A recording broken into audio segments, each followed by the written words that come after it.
こんばんは。今日はちゃんとマイクも入れました。なるさん早いですね。なるさん、のばるさん、ありがとうございます。こんばんは。いつも助かります助かりますっていうのかな。ありがとうございます。ちょっと待ってね。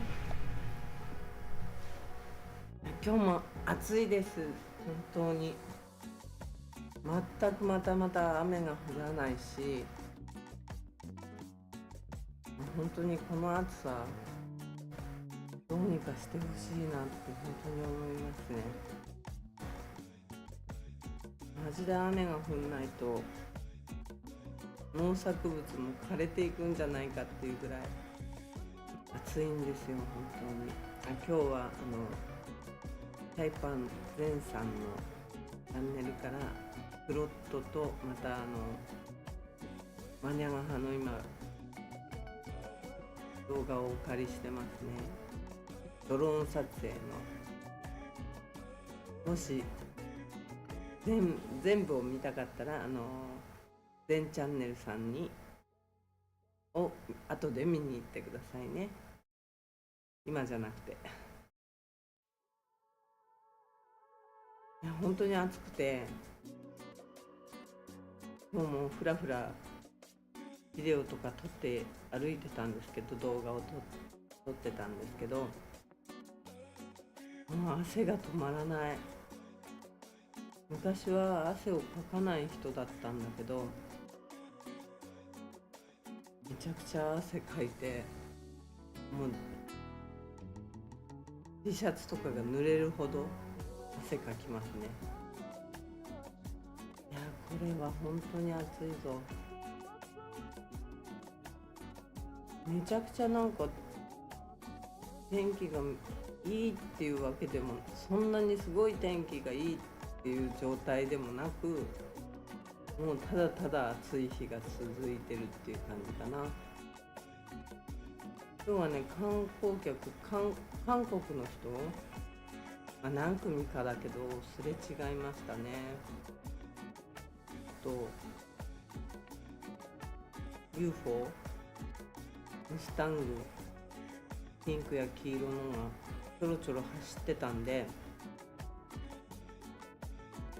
きっと韓国の人は結構来てるのかなっていう感じがしました。本当に日本人の人は全くすれ違わないから、どうなんだろうって感じはしますよね。本当に今日もいろんなお店をやっぱ回ったりしたんだけど、みんな愚痴しか出ないっていう状態。本当に後でビデオ出します、動画出しますけど、今の今日のガラパンっていう感じですよね。今日のガラパンを後で動画で出しますけど、本当誰もどこのお店にもいないっていう状態が続いていて、これはやばいよね、本当に。遊んでデューティーフリーがまだやってました。ラストセールかな、あれ。ラストセールな感じでちょっと待ってくださいね。ラストセールなのかよくわかんないんですけど、まだ開いてました。ツーリストの韓国人の人が出てきたんで、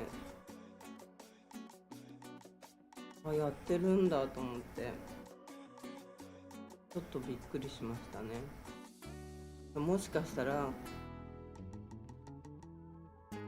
ね、まだ政府の方がデューティーフリーにこれから挽回するんで、まだやってくださいって言っているのかどうかは分かんないですけど、やっぱミリタリーの人がめちゃくちゃ、軍人さんが多い。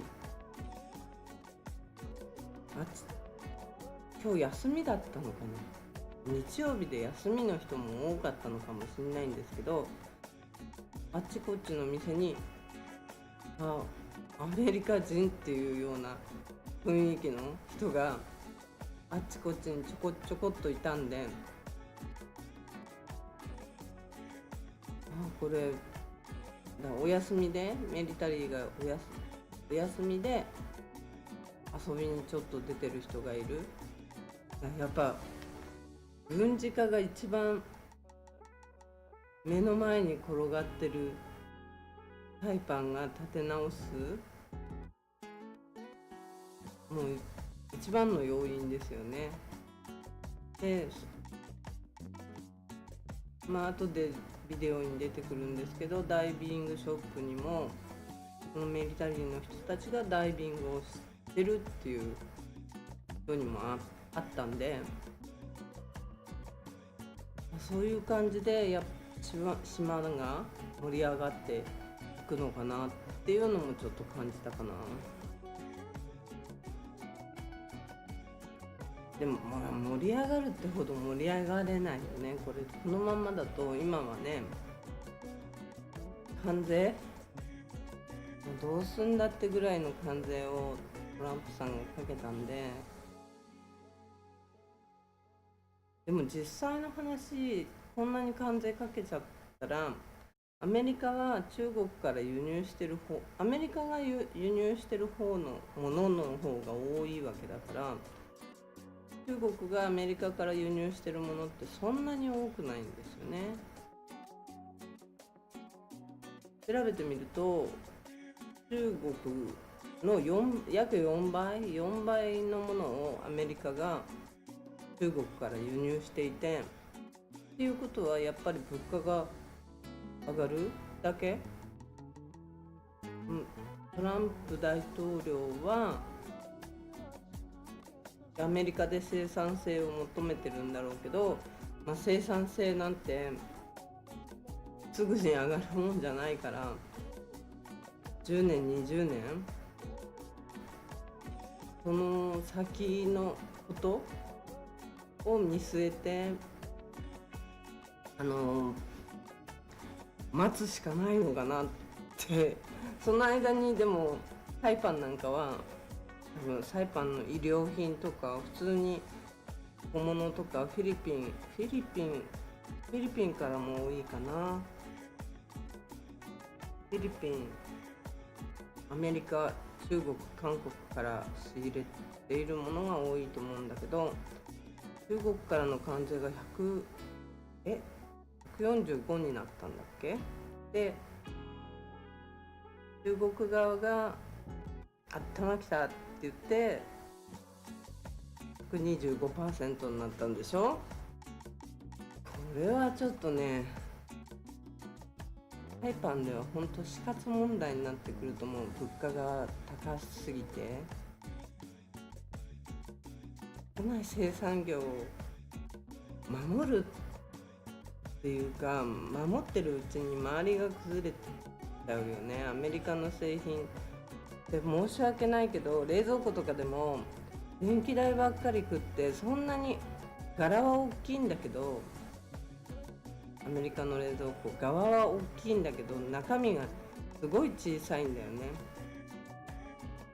中身が小さくて全くなんか使い勝手が悪い。日本の冷蔵庫とか韓国の冷蔵庫とかは中身も結構使い勝手がいい感じがあるんだけど、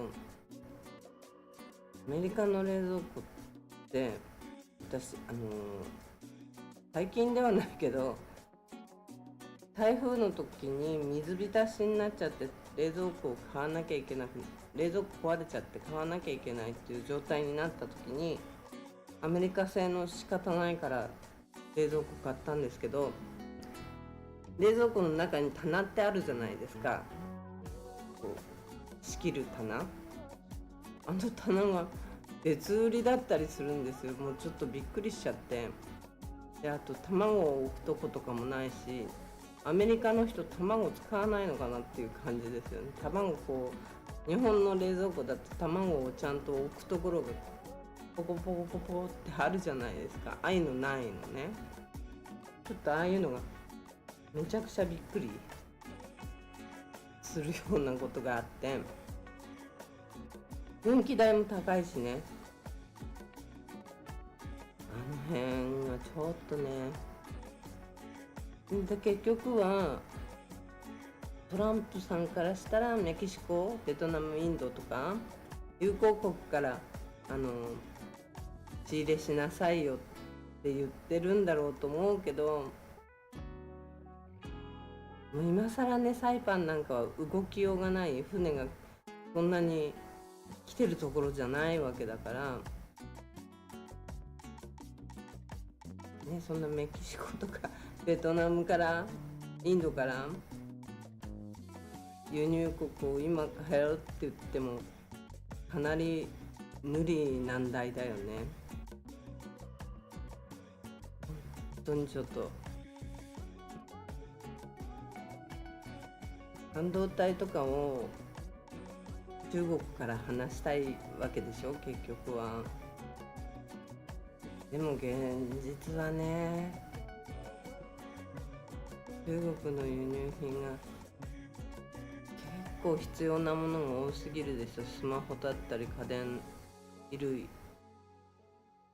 パソコンもそうだよね、意外と。こんなものに関税がかかったらやっぱり苦しむのは個人の人たちだよね。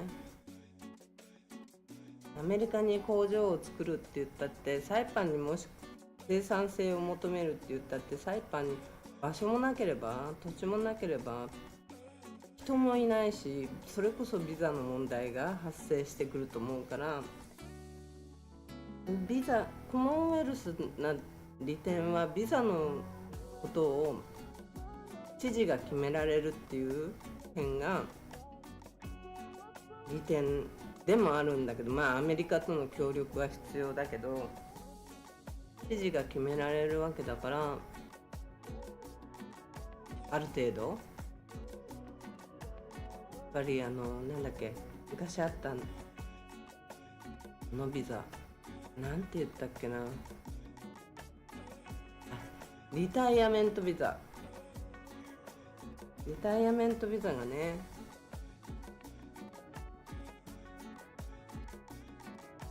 あればね、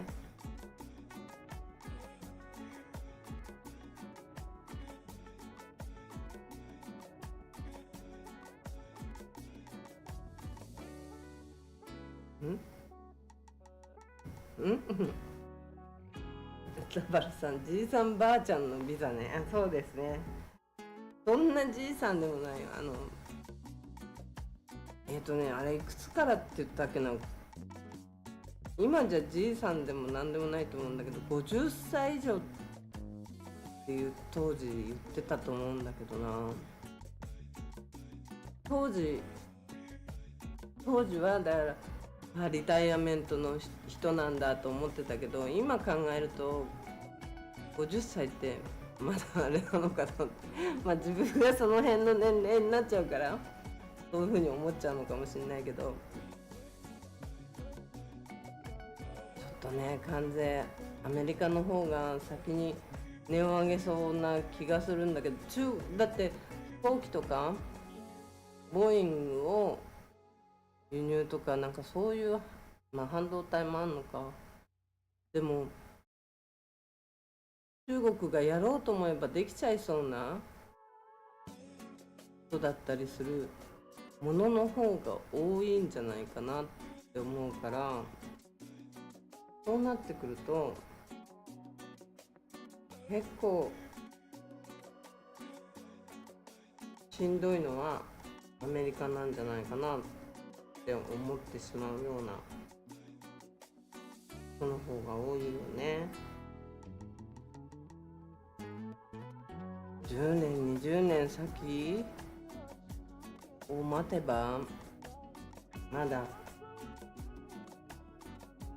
望みは出てくるのかもしれないけど、まあ10年20年先には、それまでの間にみんな今いる人たちが生きてられるかっていう話になってくるよね。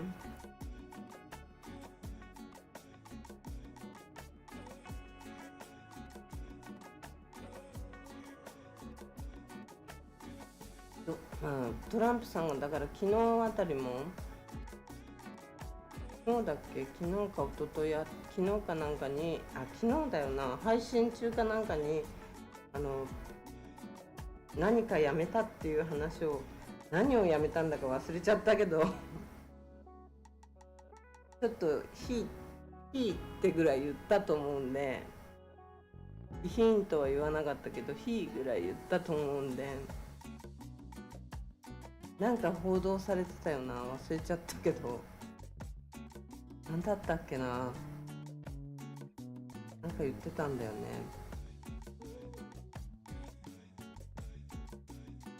忘れてしまった、思い出せない。なんかね、配信中に何かをやめるってトランプさんが言ってたんだよな、忘れちゃったな。リタイアメントビザが一番できることなのかなって思うけどあれも90日ぐらいだったんだよね、前のリタイアメントビザって。リタイアメントビザっていうぐらいだから、病院がちゃんとしないとなんないんだけど、病院がちゃんとしてないと、まずね、リタイアメントの人たちを迎えるのは難しいとは思うんだけど、韓国の人しかり、中国の人も日本の人も病院は一番心配だと思うんで、病院ね、なんか病院には再生エネルギー、太陽光パネルをつけるのにもなんか契約が決まって動いてるらしくて、だから病院自体の、電気は 100% みたいな感じになっていくらしいの。2035年とか45年の話、もう20年後とかだよね。10年20年後の話なんだけど、それはスタートしたらしいんだけど、サイパンも。でもね、グアムは電気料金に対して、例えばなんだっけな、洋上、海の上で風力発電を試みてるらしくて、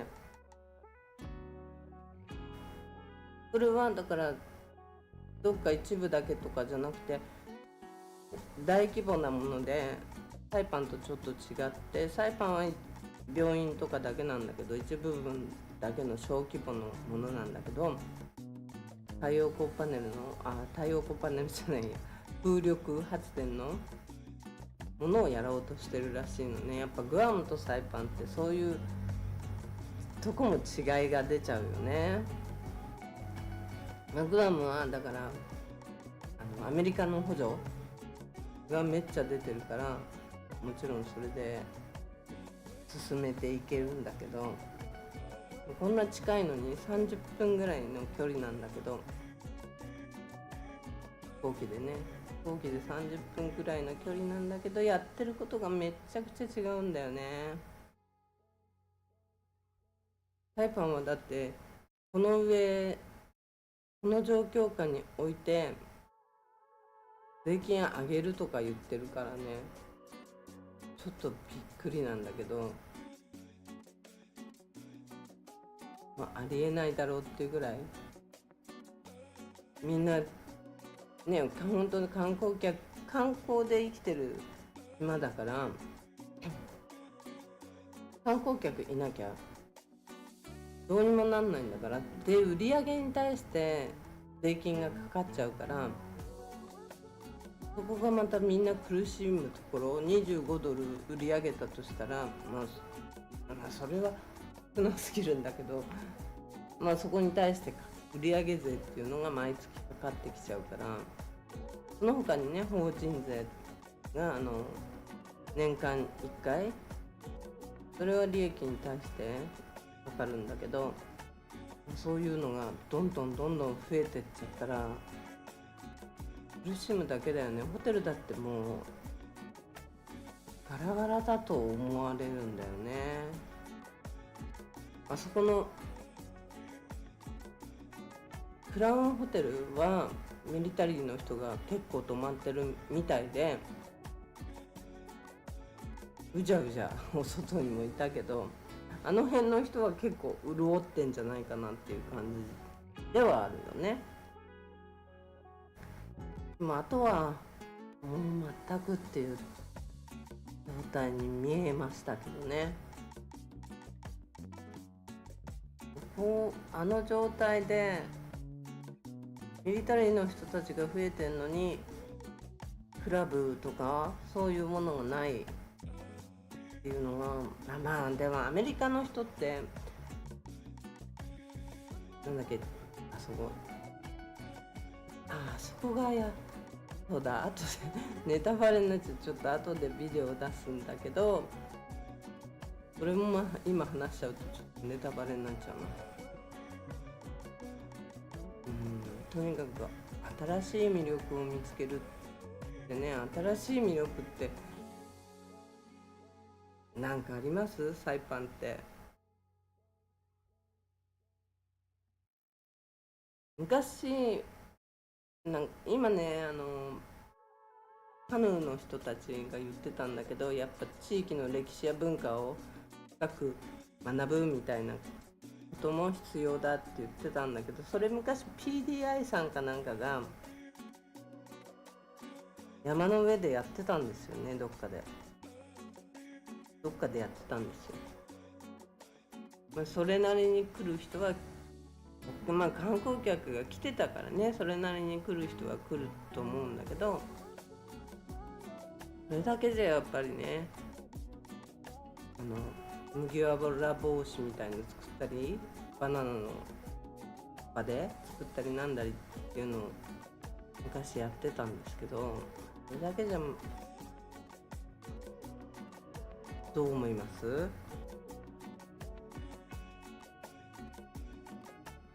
どうなのかな。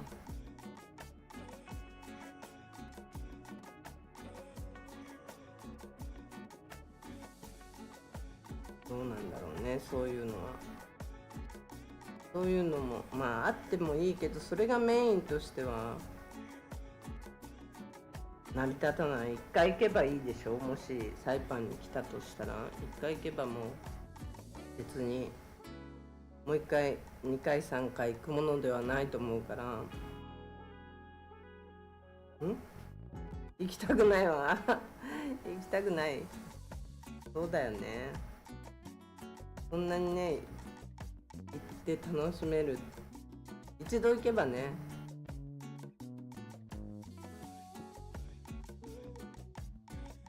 一度行けば別に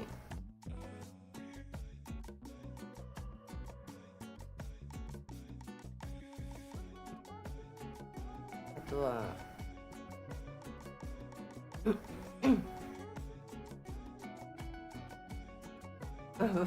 なるさんもダメ？バナナの皮じゃない、葉っぱで帽子作ったりなんかするやつなのよ。バッグ作ったりね。あんまり人気ないみたいだな、宇宙だ。そっか。そうね、一回ね見ればいいっていう感じかもしれないしね。とにかくインフラの整備も進んでないし、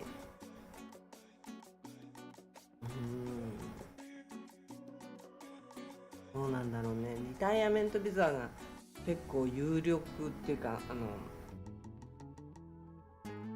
活性化の一つにはなると思うけどね。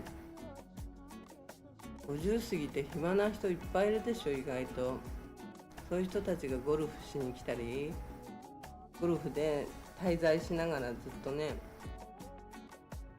3ヶ月ぐらいでいいのかな。3ヶ月の更新とかじゃ、3ヶ月後に更新がありますよっていうとちょっとドキドキしちゃうよね。1年ごとの更新とか2年とかの更新じゃないとね、まあリタイアメントビザは働いちゃいけなかったんだけど、もちろんでもゴルフとかなんかそういうようなものを安くできる、ローカルプライスみたいにできるっていう特典があったから、結構来てた人いっぱいいましたよね。あのビザはどうなっちゃったんだろうね。そう、サイパンがこういうアメリカ化になって2009年以降、あのビザはどうなっちゃったのかはちょっと分かんないんですけど、その持ってた人たちにも今出会ってないんで分かんないんですけど、どうなっちゃったのかな、あのビザもね、そのビザも結構なお金入れたと思うんですよ。なんか初めに結構なお金をこう見せるか入れるかなんかしてリタイアメントビザって取るんですけど、グリーンカードとかとは、今グリーンカードが例えばサイパンだと85万ドルなんですよ。普通のアメリカ圏だと105万ドルなんですけど、サイパンだと低所得者の地域っていうところで85万ドルに下げられてるんですけど、そういう利点何あれそういう、グリーンカードは無理にしても、そういうサイパン特殊のビザっていうのは知事の権限で出せるんだと思うんですよね。 CW も結局はアメリカとの交渉で残ってるビザだと思うんで、 CW ビザっていうのが1年更新の仕事するビザなんですけどね、そういうのがもうちょっとあればね、サイパンに来やすいんじゃないかななんて思ったりするんだけど。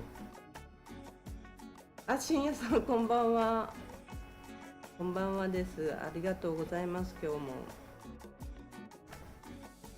今ね、税金とビザとサイパンを支えるような、どれが支えるようなものになるかなって話してたんですけど、リタイアメントビザ、シエンさんこの間話してませんでしたっけ？あれ昔あったのっていくらでしたっけ？グリーンカードは今85万ドルなんですよ、確か。アメリカでは105万ドル、本土では。サイパンで昔あったリタイアメントビザっていくら入れなきゃいけなかったって覚えてます？深夜さんなら知ってるよね。この間言ってなかったっけな。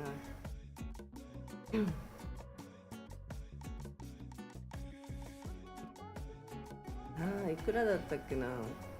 5000ドルとか、5000ドルとかじゃないよね。あれ5000ドルでできたらみんなやっちゃうよね。50万ぐらいだもんね。1000ドルかな。50万ドルとかじゃないよね。50万ドルかな。50万ドルとかかな。50万ドルっていくら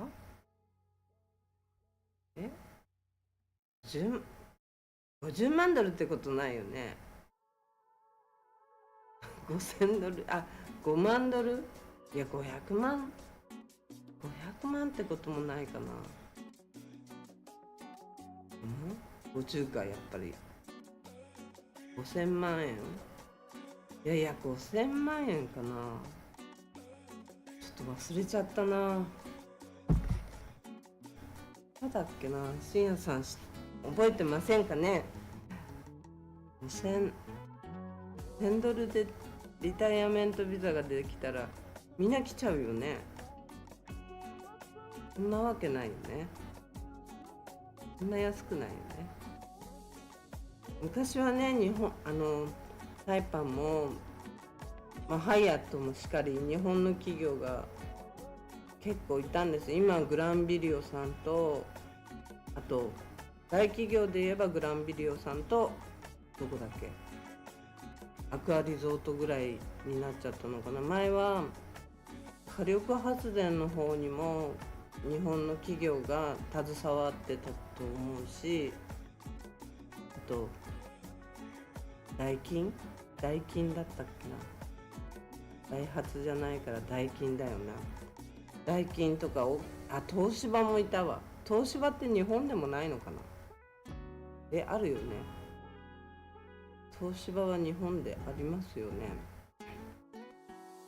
東芝とかもサイパンにあったし、もう今はなくなっちゃってて、みんな日本の企業が撤退。やっぱりね、一時期2009年ぐらいにだから税制が上がったし、その後また今回だから上げようとしてるから、この観光客のない中、客のいない中で上げたらもうこれは致命的になるんじゃないかっていう感じで、ちょっとやばいっすよね。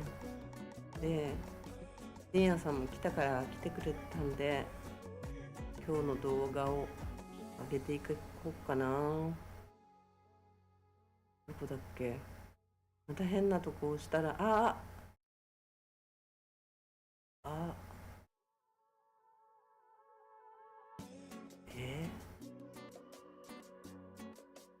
ちょっと待ってくださいね。今日の動画をちょっと上げてってみますね。ビューティーフリーやってたんですよ。今日もう4月今日何日13日だというのにちょっとびっくり。ビューティーフリーが潰れてません。なんか大々的にセールをやってるみたいなんですけど、ちょっとね、車止めるのめんどくさくて行かなかったんですけど、あとこれセレンティの看板取れてんですけど、取れちゃったのかな、それともやめちゃったっていう意味なのかな、ちょっとよくわかんないんだけど、これはガラパンにこんな食堂あったんだって、レストランあったんだって思ったんで撮ったんですけど、ハンバーグ屋さんのカジノの向かい側にあったんですよね。何屋さんだかはよくわかんないんですけど、でこれは、金八さん、一番サイパンで古いですよね。日本企業としては一番古い。この辺からはもうシャッター街の2階にもね、ここなんかあったんですよね。美味しい韓国料理屋さんかな。何もなくなっちゃって全部シャッター街になってて、なんか新しいお店ないかなと思って行ってみたんですけど、何も、みんなほうれんとが貼ってあって、ここにもバーがあったんですけど、特にないよって言われましたけど、特にないんだって、それ全然知らなくて。ここのピザは分かんないんですけど、ちょっとやってるのかやってないのか未だにちょっと不明で、ココナッツ亭は夜5時半からやってるみたいですね。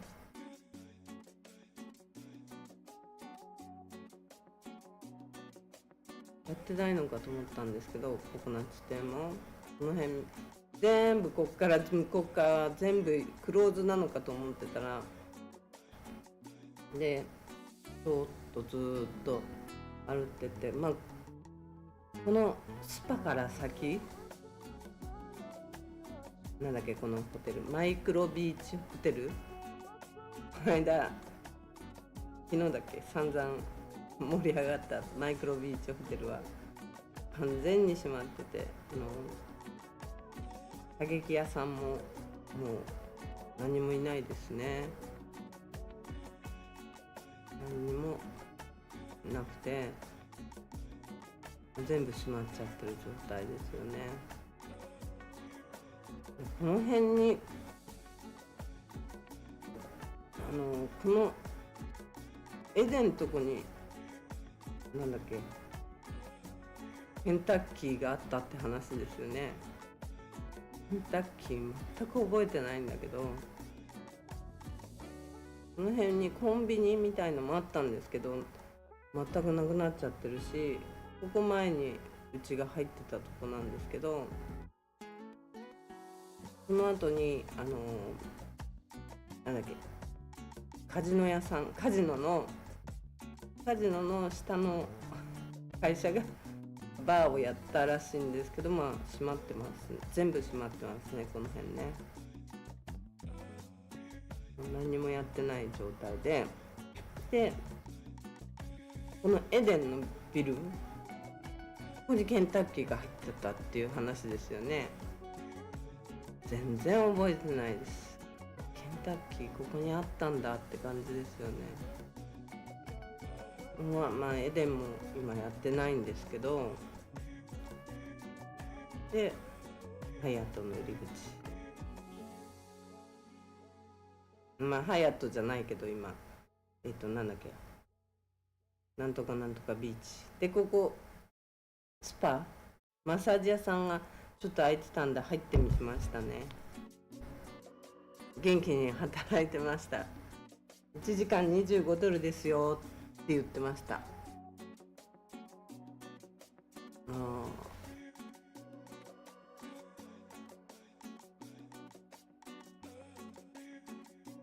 結構ね、もうここ一本裏でポーカーハウスとかポーカーとかいろいろあったとこなんですけど、竹屋さんってお蕎麦屋さんもあったんですけど、もう全部閉まってますね。でこの裏のポーカーと左側のとこはなんだっけ、イージーキッチンもここに1回入ったし、なんかバーができたんですよね、ここ。だけどもうなくなってました。でレンタカー屋さんがちゃんと復活してましたよね。一時期こう並べられてボコボコ置いてあっただけだったんだけど、レンタカー屋さんがやってるんだっていう感じに綺麗に並んでたんで、この辺はもう全部閉まってますね。ビーチロード沿い全くやってない。もう所狭しとね、この辺は店が開いてたのに入ってたのに、ちょっと前まで、ちょっと前ではないな、それは言い過ぎ、ずいぶん前まで入ってたのに全くないですね。ここはアクアコネクションさんな、ダイビングショップさんですね。そこだけが入ってて、あとカプリチョーザやなんかは全部ないですね。でここと思って、やってんのと思って入ってったらやってましたね。ロコ&タコス、ロコ&タコ、メキシコ料理、なんだっけ、前なっちゃんち、この間なんか話題に出てた、昨日話題に出てたとこですよね。なっちゃんっていう調べましたよ私。なっちゃんってなんだっけなんて、雑誌ですよね。ここがやってたなっちゃんっていうここがお店だったんですよね。でそれがロコ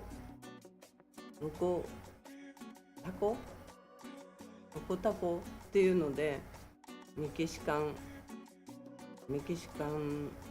フードになってましたね。ここ救急レンタカーはずっとやってますね、安定して。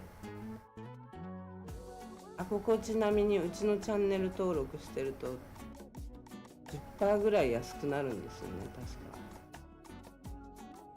この辺はもうガラガラで、もう角がなんだっけ、ジャニーズバーやってたよな。あれまだやってるとは思うんですけど、今はやってない時間だったと思います。あとここのレンタカー屋さんもちゃんと車が並んでたんでやってるみたいですね。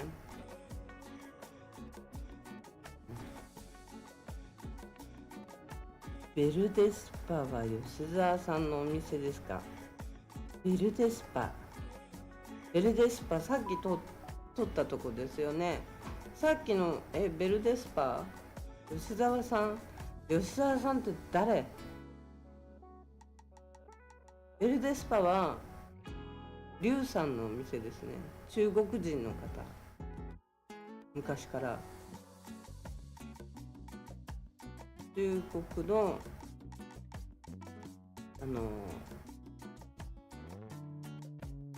中国の人のお店で、今はねやっぱどこのお店もそうなんですけど、スタッフが1人しかいないんだって。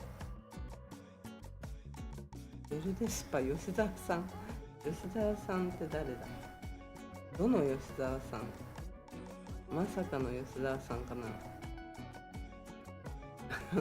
わかんないけど、リュウさんのお店でスタッフは1人ですね。で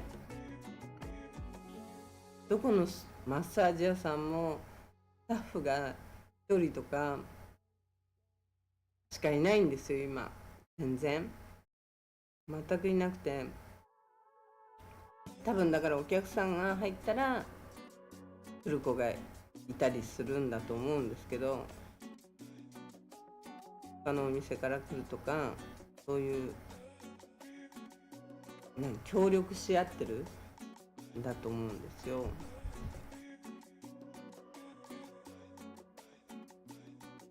多分の話だけど。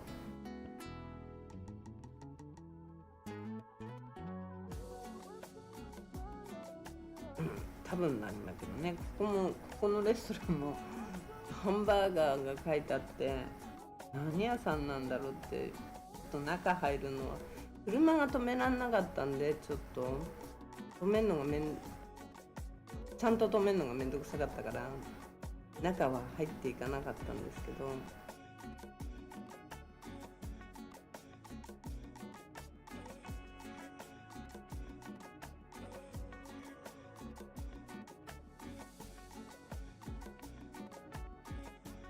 この辺ね、昔はここが一等地、ここの辺で借りることは難しい状態だったんですけどね。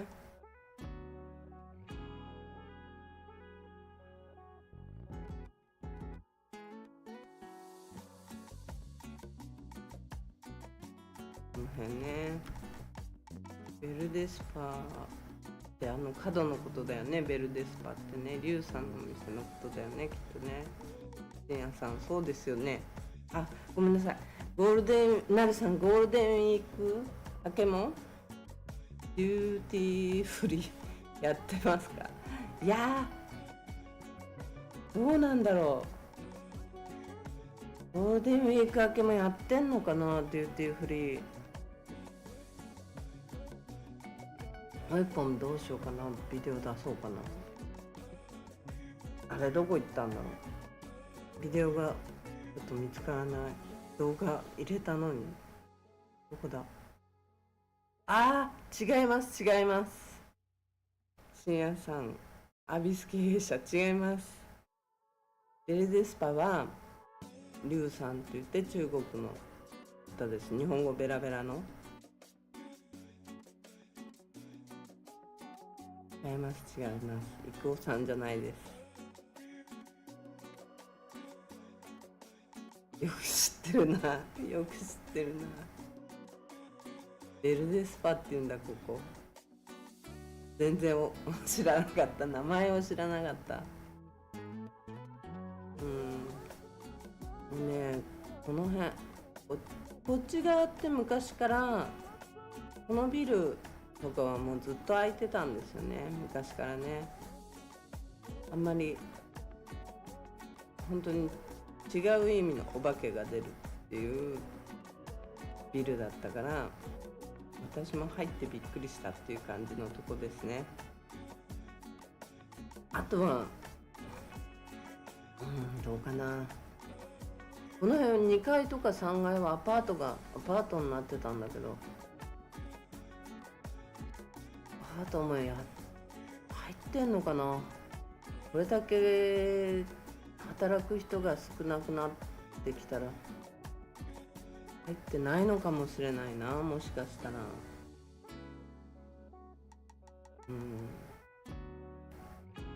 もう一本今動画ね入れといたんですけど、新しく撮ったの、あれどこ行っちゃったんだろ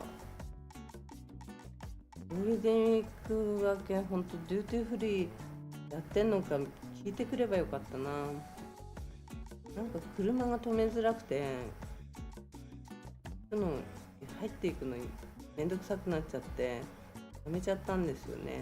隣の新しいビルのとこビデオ撮っていいですかって聞いたらダメって言われてだから敷地内から中は撮らないでって、こっからそっちを撮るのはいいけどって、逆側を撮るのはいいけど中を撮るのはダメって言われちゃったから、ACR っていうところ何が入ってんのかなと思って撮ろうと思ったんだけど、バッグとかなんかのブランドだと思うんですけど、ジバンシーあれ違ったかな、通りすがりみたいに撮るんならいいけど中は撮っちゃダメみたいな感じだったから、じゃあ撮るのやめますって言って撮らなかったんですよね。何のブランドだかちょっと全然イメージがないブランドなんですよね、あそこに入ってるので。この間姉さんかなんかが言ってたのかな、建造があるって言ってたからちょっと見に行ったけど、なんか2階に上がんなきゃなんなかったんで、その建造にたどり着くのにビルの中を入っていかなきゃいけなかったんでやめました。あ、深夜さん、ガラパン100人見るまで帰れません。テレビ企画やったら iPhone から帰れなさそうねえ、やってみる今度ガラパンで100人観光客見るまで帰れませんってね、ほんと見れないよ。本当に映さないとかっていうわけじゃなく、これ映さないでこう避けてるというわけではないんですよ。そんなローカルの人がいたらなるべく映さないようにしてるけど、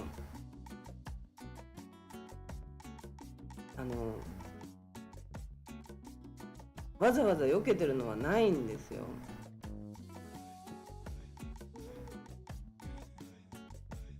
ちょっとびっくりしちゃって、日曜日でね、韓国の人グループと3組ぐらい3組か4組で2人っていう感じですれ違ったぐらいかな。深夜さん、サイパン変わってないのは青い空だけ。ほんとそう、青い空綺麗だけどね、青い空はね。だとこの青い空がちょっと今困ってるんですよ。暑すぎて本気で暑いんですよ。もうエアコンなしで暮らせない。寒すぎんのも困るけど暮らせない。暑いんですよ本当に。この辺になんかなかったかなと思って、中華屋さんとかあったような気がしたからちょっと撮ってみたんだけど何もないなと思って。レンタカーはでもちゃんと並び始めたんで、少しレンタカーを借りる人はいるっていう感じですよね。ピンクや黄色の車がちょこっと走ったりしてるから。でここをねドアが開いてたんでちょっと寄ってみたんですよ。そしたら中がお土産屋さんだったんですよ。ここお土産屋さんで、隣のダイビングショップとその隣にエベレスト、ネパールの人がやってるネパール料理屋さん。ここはね、サイパンの貝とかのハンドメイドのネックレスとか、貝がバーンって大きい貝がついたやつとか、やつを売ったりしてて、お土産屋さんがあったんですよ。でその隣にダイビングショップがあって、で今いた方の旦那様がアメリカ人の人で、ここがそのアメリカ人の人がオーナーでダイビングショップをやってるんですって。ドアが開いてるの初めて見たんで、思わずちょっと寄ってしまいましたよね。ああと思って、やってると思って。お客さんでミリタリーの人が来てましたね。軍人さんが一人だけここにダイビングしに来たんだって言って、休みだからみたいなこと言ってましたから、そういうことで結局サイパンミリタリーの人がお休みの時にお買い物帰ったり、4ヶ月に1回ぐらい帰るから、交代で帰ったりするから、その時にお買い物、お土産買ったり、あと毎日のご飯とかもかな、ご飯とかお休みの時はダイビングしたりって言って、そういう方向で盛り返していくのかなって感じなのかなってちょっと感じた。ミリタリーの人はめちゃくちゃクラウンホテルのとこにいっぱいいたから、20人ぐらいはいたよな、きっと。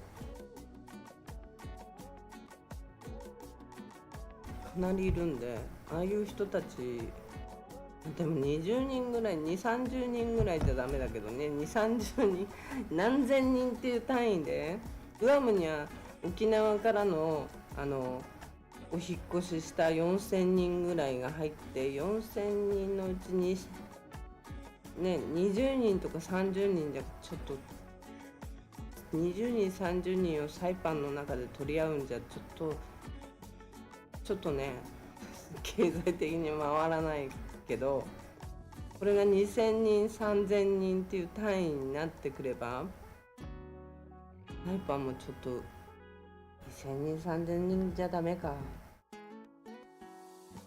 2000人3000人じゃダメだよね。2000人3000人が毎日飲み歩くわけじゃないしね。1万人ぐらいの単位で入ってきてくれないとね、1万単位で入ってきてくれないとダメだよね。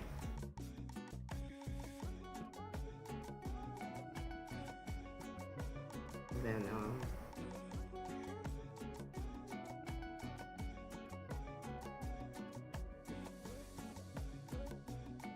何人単位で、初めはね2000人とかでもバーッと外とかに出てきたくなるから、初めはサイパンに来たらダーッとご飯とかなんとかって飲みに行ったりとかって出てくるだろうけど、初めだけになっちゃうもんね。何万人くらいの単位で入ってきてほしいですよね。なるさん、沖縄みたいになるのかな。なんか沖縄みたいになるのかなか。沖縄みたいになるのかな。いや、でどっちかっていうとグアムみたいになるのかなっていう感じじゃないかな。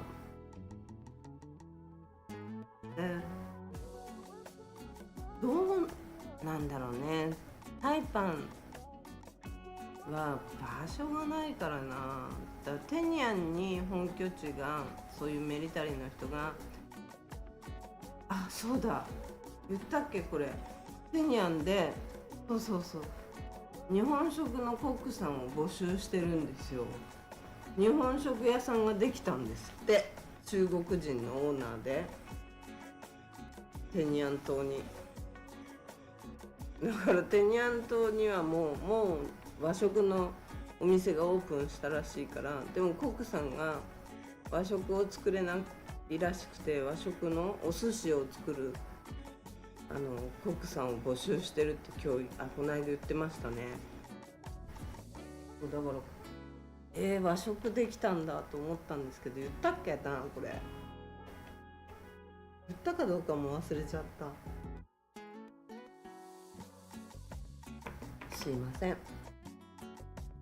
でだからテニアンはなんかそんな今オープンなんて、和食のお店がオープンなんてちょっと本格的なんだなって、ミリタリー化が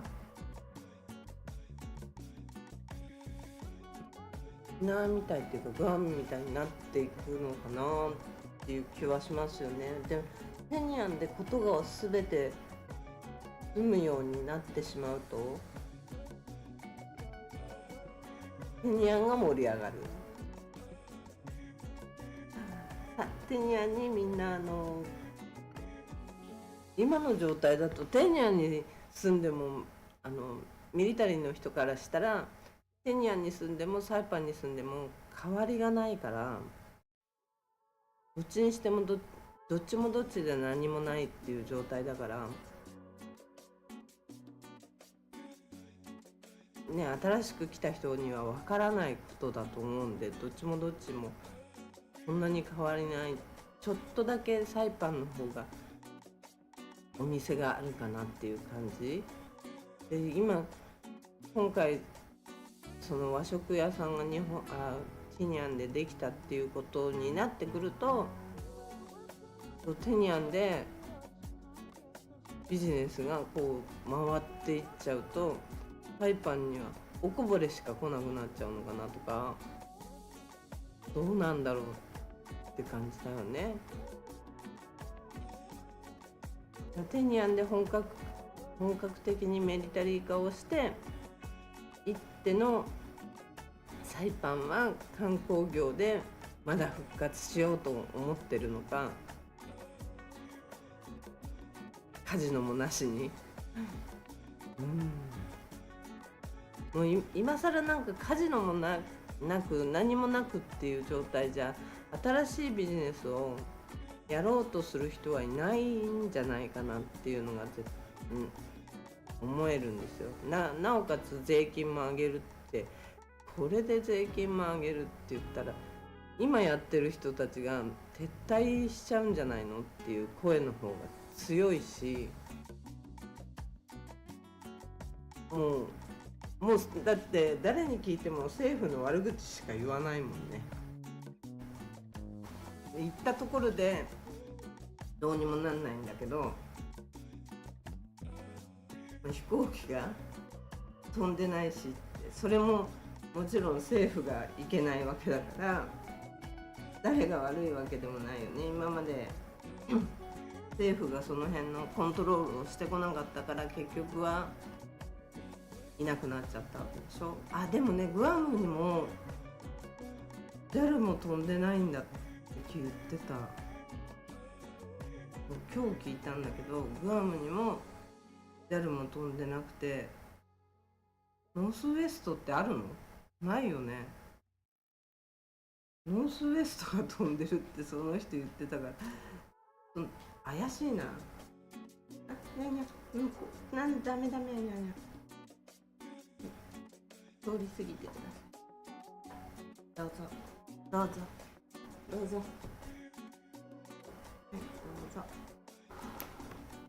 通り過ぎてください。すいません、誰も飛んでないって言ってたんで、ちょっと。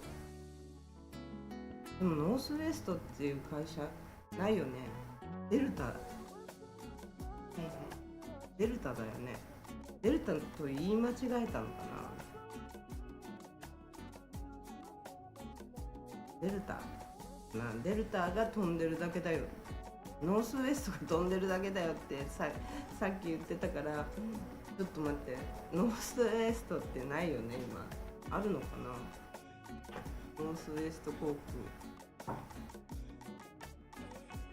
ノースウエスト航空がデルタに変わったんじゃなかったっけ。確かそうだよね。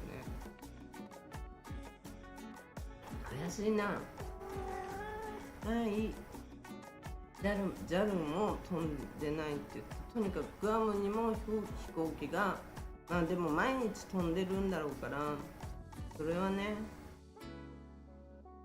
毎日飛んでないサイパンよりは全然いいっていう話ですよね。全然まだまだ1日1便毎日コンスタントに飛んでてくれればね、なんとかなると思うんですけどね。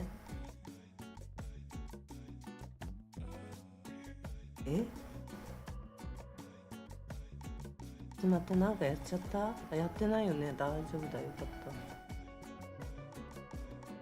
これをして、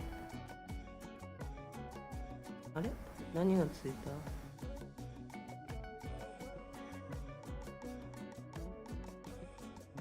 ちょっとこれあれ、動画が出てこないです。もう一本入れたやつが、あれどっか行っちゃったな。これこの間の動画だな。違うな。まあちょっといいか。そうグアムもとにかく飛行機が減って、グアムはグアムなりに大規模だから、それでやっぱ困ってるっていう話を聞きましたね。なので1日1本でもね、毎日日本、韓国、中国、中国は飛んでないのかな。なんか中国は中国人も減ったって言ってましたね、そういえば。日本人もグアムからも日本人も少なくなったって言ってましたね。やっぱ円高のせいでしょうね。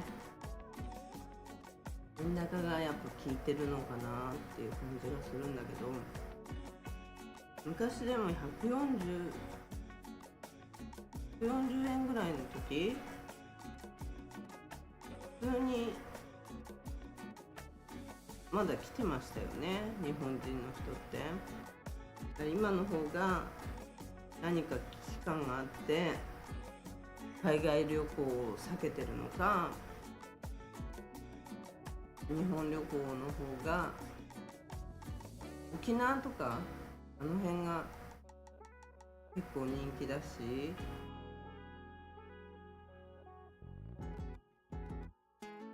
深夜さん、デルタに吸収されたような。そうですよね、ノースウエストってデルタに吸収されたんですよね、確かね。さっき会った人がJAL も飛んでないし、グアムには JAL も飛んでないし、ノースウエストだけだよって言ってたから、今と思ったんだけど、ノースウエストないよなと思って、デルタだよなと思ったんだけど、その時はへーって聞き逃しちゃったんだよね。そうなんだと思って黙って帰ってきちゃったんだけど、やっぱりデルタだよね。ノースウエストはないよね。だからグアムも減ったみたいだし、ちょっとね、このグアムは人だけでも5倍ぐらいのサイパン、もっとなのかな、今はもっと違うかな。昔3倍って言われてたから、今5倍か6倍くらいの、もっとかな、もっといるかな。サイパン人口少ないよね、本当に少ないと思うから。食レポとかしないのですか？私？食レポとかは誰かやってくれんじゃないかな。そんなお金ない人が食レポとかやってらんないしね。食レポ聞いても何も面白くなくない？食レポとか誰か、前はコロナの時に誰かやってたって言ったけどな、わかんないんだよね。コロナの時って私死んじゃってたから、サイパンで誰がなんか YouTube やってるって全く知らなくて、で全チャンネルさん、昨日のさっきも流したけどドローン映像とかのこんなことやってたんだとか思ったし、でアクアスミスさんもこういうことやってたんだなと思って、みんな YouTube やってたんだなと思って、私も2年前ぐらいチャンネル作ったのはもっと前なのかな、2年前ぐらいにちょうど猫が来て、猫が来る前ぐらいにちょろってやり始めて、でもどうやって動画作るのかもよくわかんない状態で、毎日とかじゃなくてちょろっとかやっててでみんな結構ちゃんとやってたのを知らなかったからね、本当に。でも人の、ブログの時もそうだったんだけど、ブログ書いてる時も人のブログとか本当に見に行かないし、だからね、お勉強しない人なんだよね、きっとね。人のブログとか見てちゃんとこういう風にするんだとかね、こういう風に書くんだとか勉強した方がいいんだろうなと思うんだけど、今も人の YouTube とかサイパンでやってる人のは見に行かない。坂上家とか石崎なんだっけ、サンシャイン池崎とかのこういう猫ちゃんの動画とかを見に行っちゃうから、うちの感じとは全然枠が違うようなものなので、全く違う目線のものなんだけど、だからね、やってるの知らなくて、今はね映像借りたりしてるけど、でみっちゃんとか全チャンネルさんとか浅井くんじゃなくてなんだっけ、アクアスミスさんとかはあんまりやってないのかな今。コロナの時は結構やってたって言ってましたけどね。フレポとかやってる人いるんじゃないのかな、わかんないけど、見たことないけど、サイパンとかで検索をしないからな。猫とかかわいい猫とかってなんか癒される系の動画を見たいなとか思っちゃって、そういうのをついつい見に行っちゃうね。フレポ考えたことなかったな。フレポね、フレポはあんまり例えばなんだっけ、今度フェスティバル、なんとかフェスティバルとかでそういうのに行くんだな、なんとか祭りみたいので行くんならまだあれだと思うんだけど、なんだっけ、フレームツリーか、そういうので行くならあれなんだけど、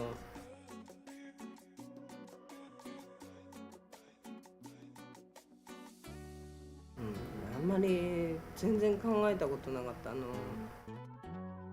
この辺のお店に入って食レポとか全く考えたことなかったな。食レポ必要？誰かやってないのかな、食レポとかやってそうだけどな。ライバーの人とかやってないのかな、わかんないや。エリアさんそんな食レポとか見たくないでしょ別に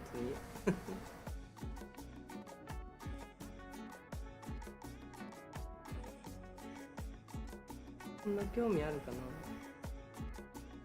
フレームツリーフェスティバルだっけ、あれは行ってみたいかなと思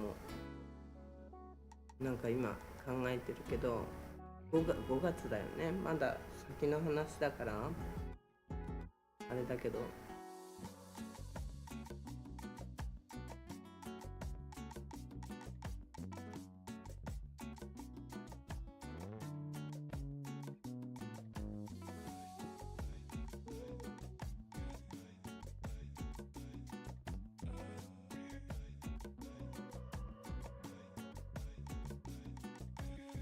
こういうテイスト・オブ・マリアナの大食い大会に出て無理だよ無理だよ無理もう締め切られちゃったと思うし、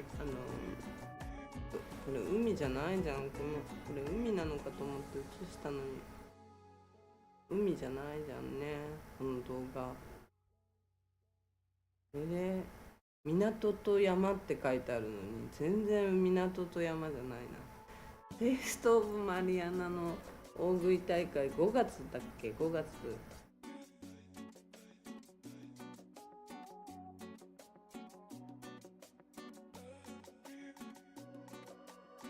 5月だよね。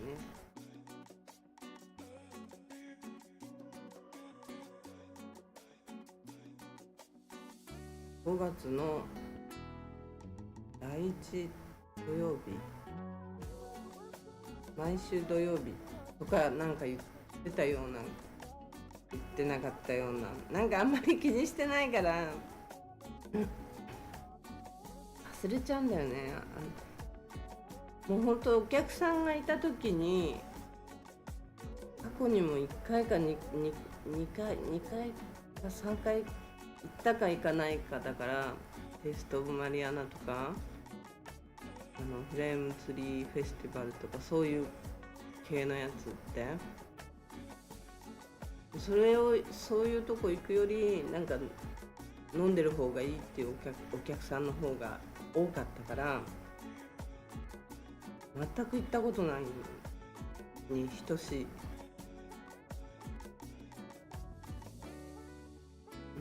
ノバルさん、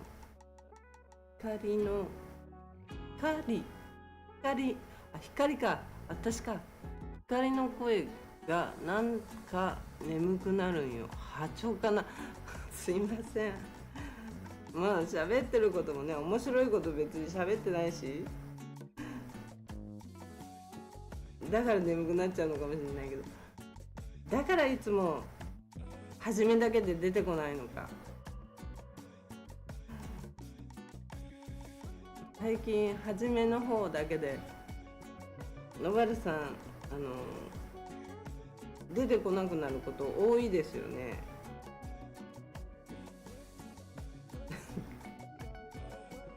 聞いてる？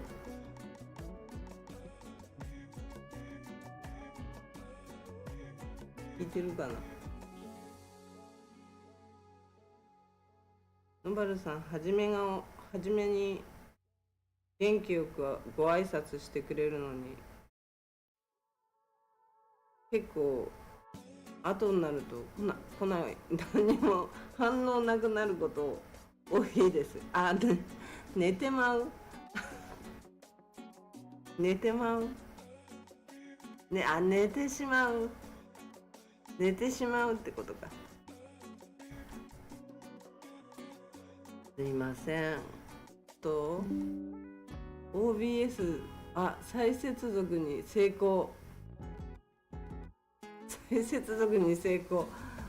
おいおい、これ切れたってこと？接続しましたって出てるけど一回切れたのかな。あれれあれれれれ、なんかした私。繋がってるこれ。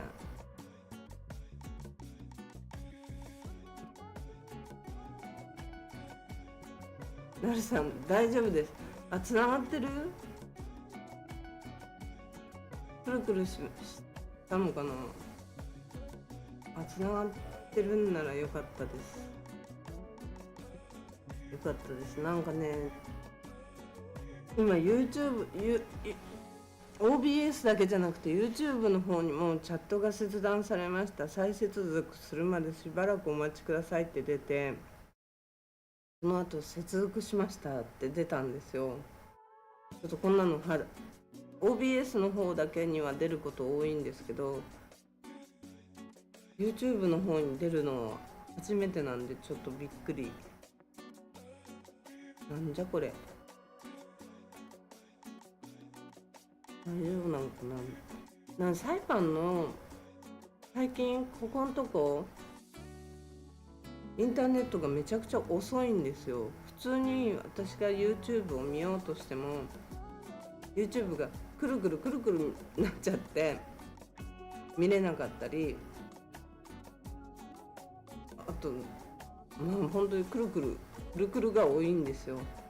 だから回線が遅くなったのかなって感じがする。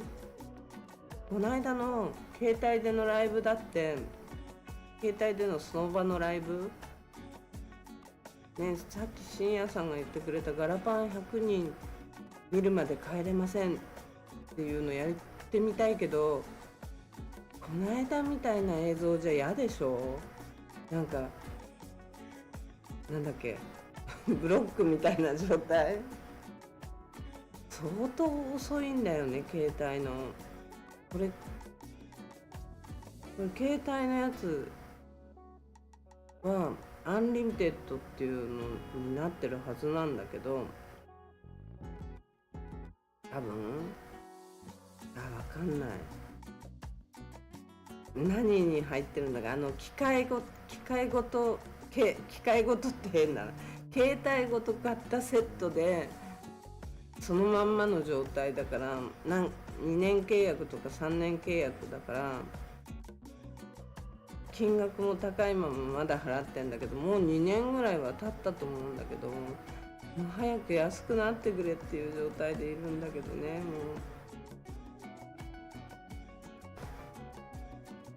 もう新しいお店っていうのはなんか私が今回気づいた中ではさっきのダイビングショップのとこと、あれが新しくないよって言われちゃうのかもしれないけど、私の中ではネパール料理なんてあるの知らなかったから、さっきの映像を出した方がいいかな。こっちの方がなんか綺麗だな、映像が。車から降りて撮ってるからかな。ネパール料理と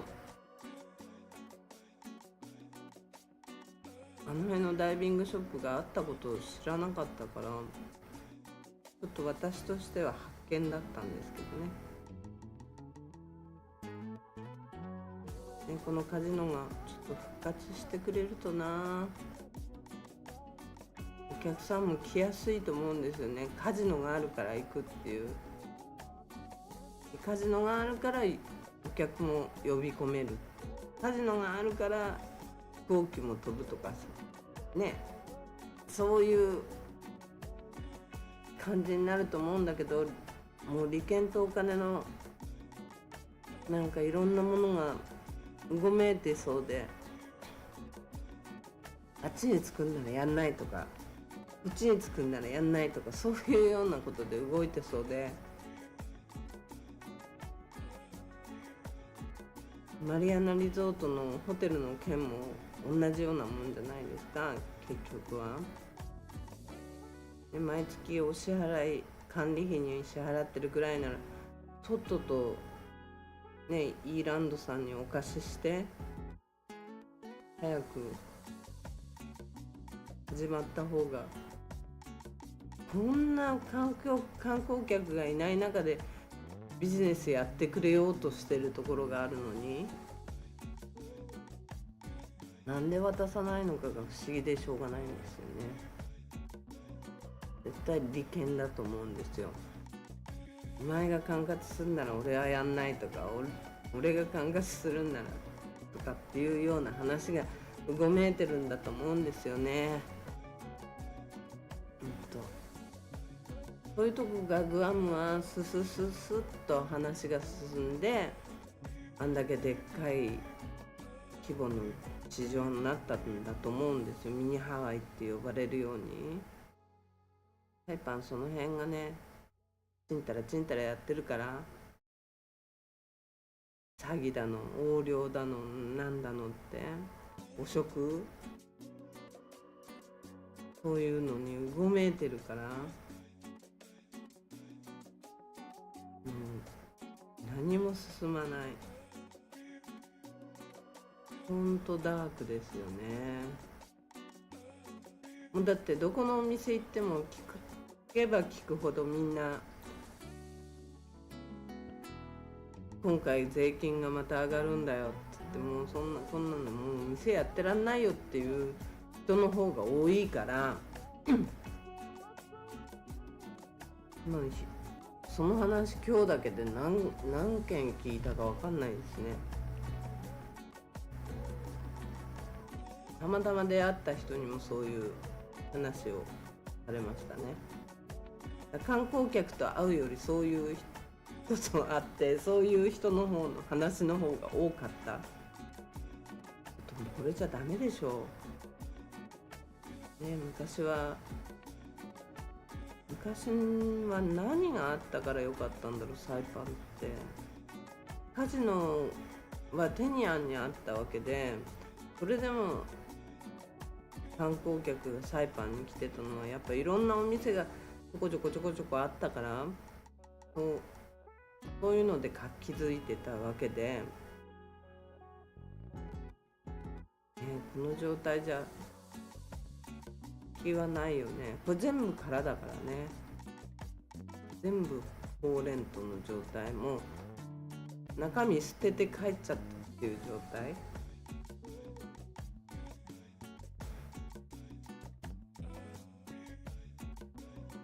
ょっと困っちゃうでしょう、これね。みんな何が欲しいんだろうね。何があったらサイパンに来たいと思うかね。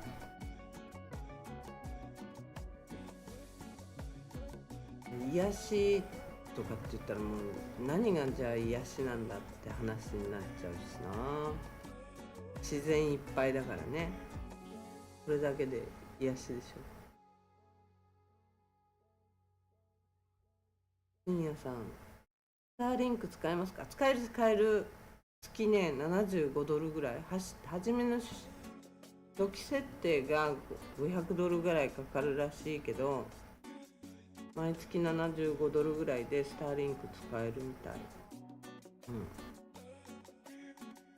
それの方が安定してるらしい。スターリンクっていいんだよね。間違えてないよね。インターネットのことだよね。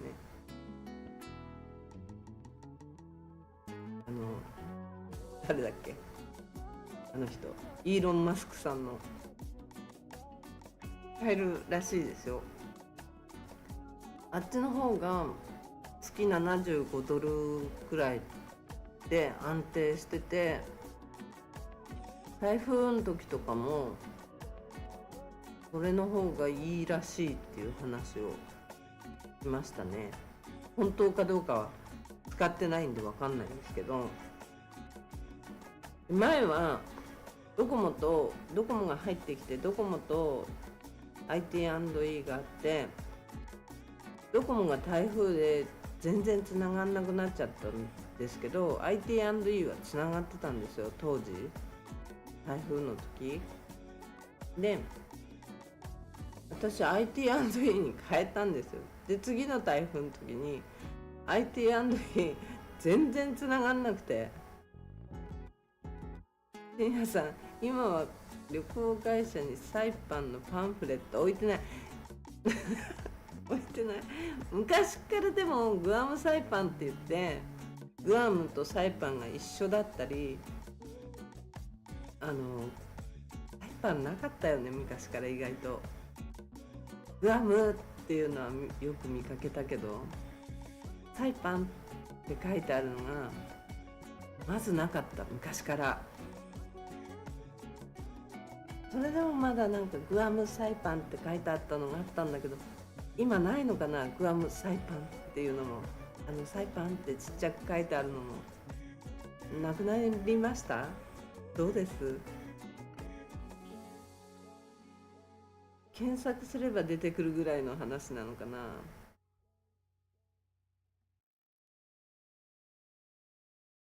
どうなんだろう。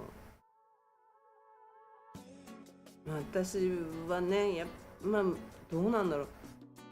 私なんかがやっぱ旅行行くときは飛行機会社から見つけちゃうから、旅行会社から見たことがほぼない飛行機を選んで、飛行機で一番安いのとか選んで、そっから例えばホテルとかくっつけたりなんだりっていうので選んでたから、旅行会社さんってほぼ見たことがないんだけど、旅行会社のページってサイパンって書かれなくなっちゃったのかな、最近は。やっぱり忘れられた島、サイパンって感じ。忘れられちゃってるよね。本当にだけど政府が何とかしないともうやり方が間違ってるということはもう明らかなんだから、今の状態で何か間違ってるからこういう状態に陥っちゃってるのはもうあからさまなわけで、飛行機会社にこういう風にするから来てくださいねって言って、来るようになったからって言っていきなりそのやつをキャンペーンやめますみたいなことで援助してた飛行機代なんか停車代とか宿泊料みたいの、あれをいきなりやめるから徐々に減らしていくとか、そういう考え方はペパンはできないのかなってちょっと不思議に思うし、もうちょっとね、じゃあ何をすればペパンは復活できるのかなって本当に思いますよね。グアムはなんであんなに順調に進んだのかなって。アメリカの援助はもちろん大きかったんだとは思うんだけど、サイパンのパンフレットがなくなるまで落ち込んじゃうって過去にはそこまでなかったんじゃないかなって思うんだけど、どう思います？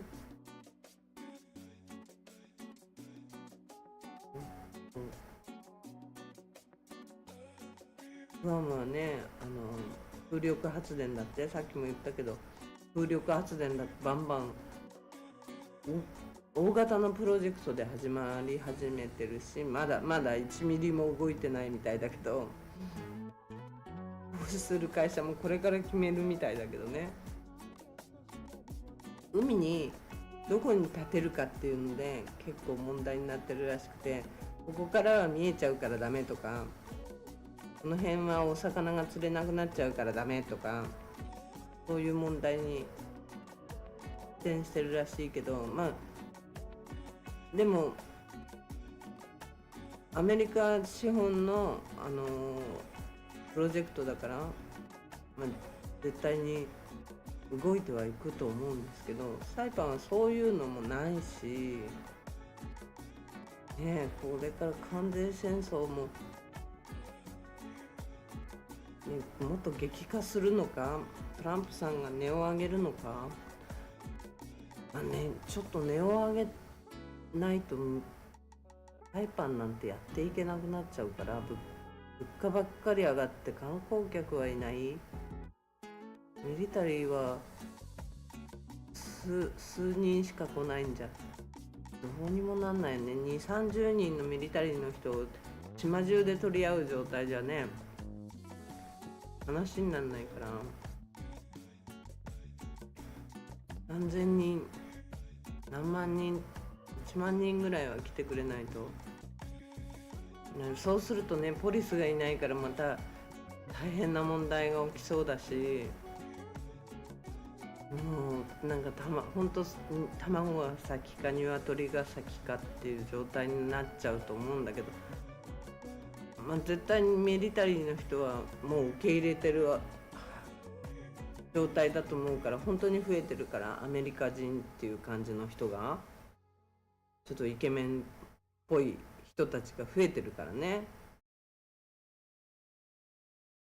ほらね、みんながちゃんとしてるわけじゃないし、みんながちゃんとしててくれてればもちろんいいんだけど、みんながちゃんとしてくれてない時のためのポリスだから、ね、そういう人たちがいないサイパンにそういうミリタリーだけが増えちゃって、また治安がまた違う治安が悪くなる。あっち系の人は結構やらかしちゃう時結構怖いやらかし方をするから、前にフィエスタの中で捨てられてた女性、首切られて捨てられてた女性もそっち系の人が起こした事件だったし、あれだってどうなっちゃったのか深掘りされてないからね。もうサイパンの事件って深掘りされないことの方が多いから、昨日のね一昨日の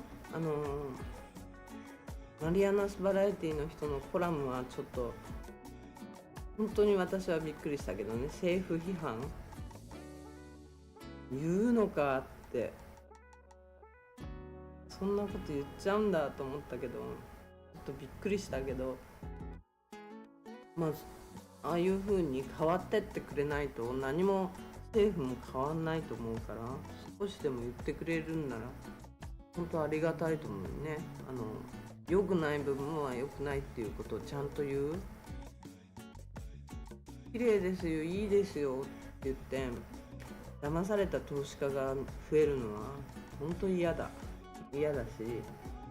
もちろん観光客の人が安全に遊んで帰ってくれることをもちろん願いたいしね。本当にいい島なはずなのよ。本当いろんな政策がおかしくなってきてるんだと思うんだよね。昔と何が違ったのかな。深夜さん、昔と何が違ったと思いますかね。昔来てる人たち何が違ったのかな。カジノができる前は何があったっけ。これといってはないんだけど、本当に小さいお店がひしめき合ってたから、もう借りる場所なんかないぐらいの状態だったからね、ガラパンあたりは。やっぱそういうのもあって、海の綺麗さとあってみんなサイパンに来たりしてたんだと思うんだけどね。あそこからもっと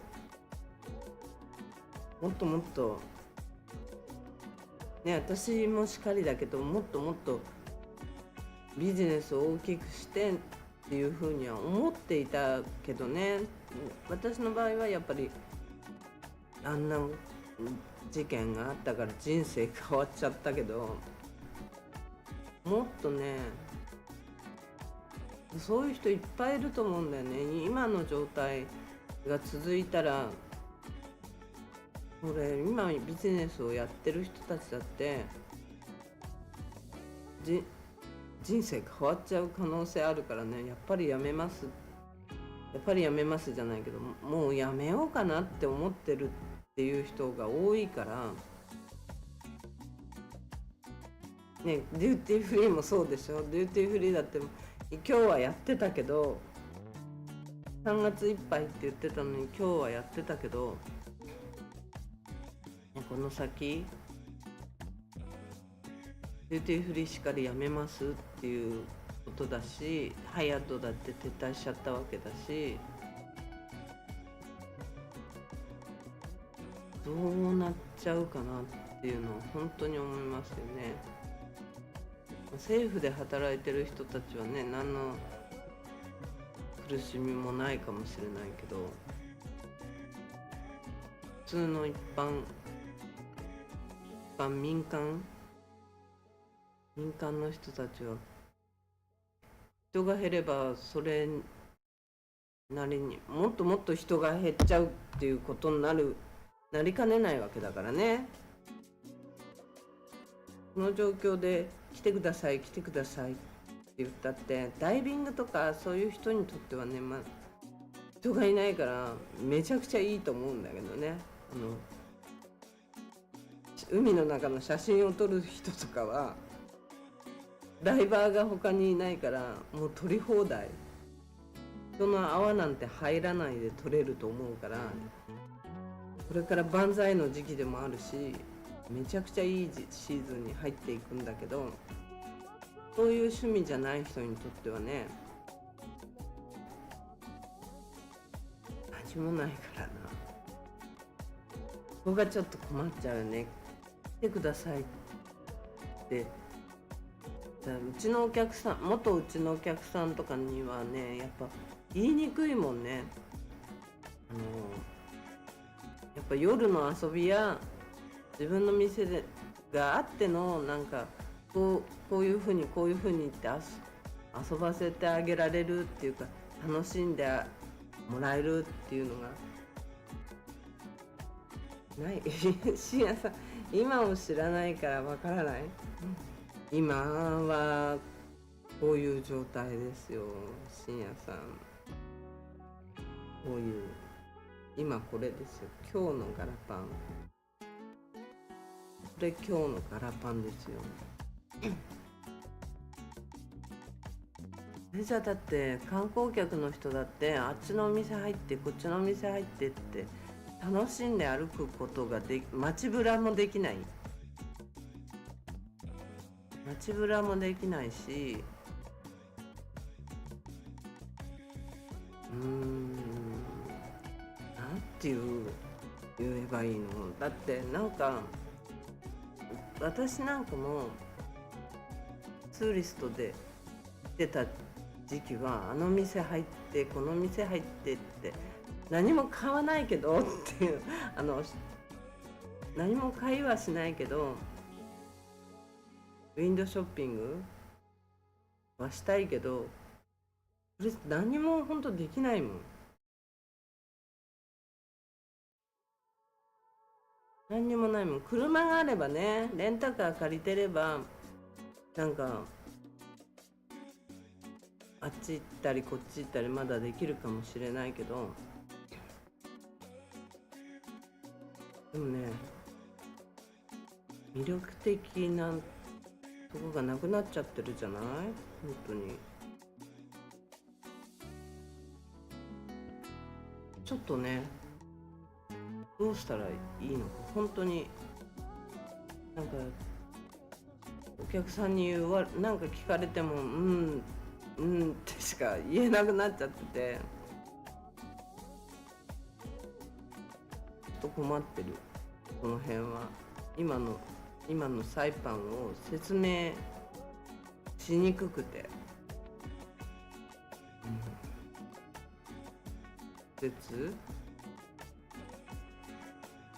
行会社がサイパン押してた？サイパン押ししてるの？深夜さん、本当にサイパン推しになってるの？サイパン行きませんかって。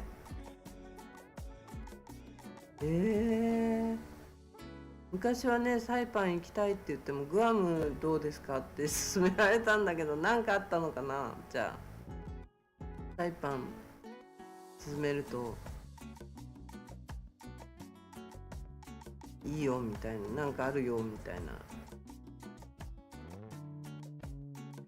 どうなんだろうね。サイパンでも持ちこたえるには、持ちこたえる、この関税に持ちこたえることもできるのかっていう状況の中、税金が上がるっていうのはかなりやばい状態でいるわけで、中国以外のだってアジア諸国からとかアメリカ本土から輸入を増やすことで今の安定化を図ることなんかできるかな。でかといって農業やなんかだって今すぐ増やせるものじゃないじゃん。促進できないじゃん。ココナッツ亭のピザうまかったよ。これココナッツ亭とピザ屋さん一緒なの？うねさん、うねさんだ、うねさんだった。こんばんは。こんばんは、うねさんだった。こんばんは。いらっしゃいませ。ありがとうございます。ココナッツ亭とピザ屋さん一緒なのこれ？うねさんちょっとそうだ、最近のサイパンを知ってる人がいた。うねさんどうなんですかね。ピザ屋さんとココナッツ亭は一緒ですか？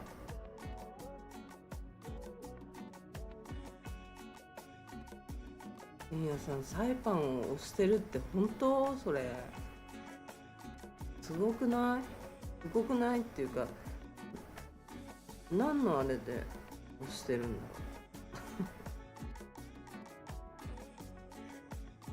う。どうやなんかもらえるのかな。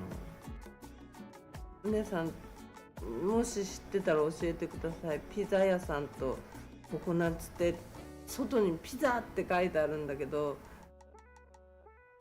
あれ入り口あったかなって今思ったんだけど、ココナッツ亭は5時半からやってるらしいんですよ、今日聞いてきたら。でもピザっていう看板はピザ屋さんなのかココナッツ亭と一緒なのかはちょっと分からず。ココナッツ亭はだいぶ皆さんココナッツ亭はだいぶメニューが変わってローカルメニューになってました。そうなんですか。じゃあ和食っぽくなく、そうだ、深夜さん昔は何昔はで止まっちゃって昔はで止めないで。昔は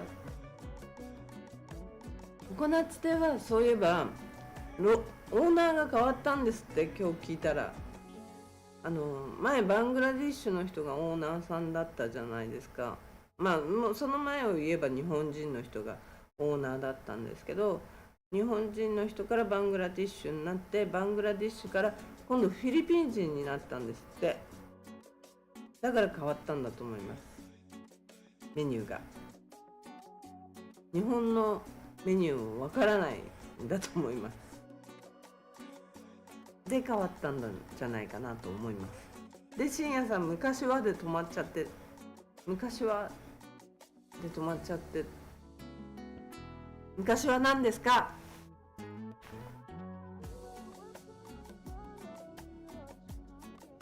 昔は何かな。観光業の強化をしてた、そういう話じゃなくて、昔は観光業の強化もしてたのかな。なんか飛行機屋さんにお金払ったりしてたよね。停泊料こんだけ払うから飛行機飛ばしてくださいよって。しゅうちゃんから変わったのよ。そうそう、うねさん、そうしゅうちゃんっていうのがバングラディッシュの人ですよね、多分。今日聞いてきたんですよ。オーナーが変わったんだよって言って、バングラディッシュのその多分シューちゃんっていう人だと思うんですけど、その人からフィリピン人の人になったんだよって言ってましたね。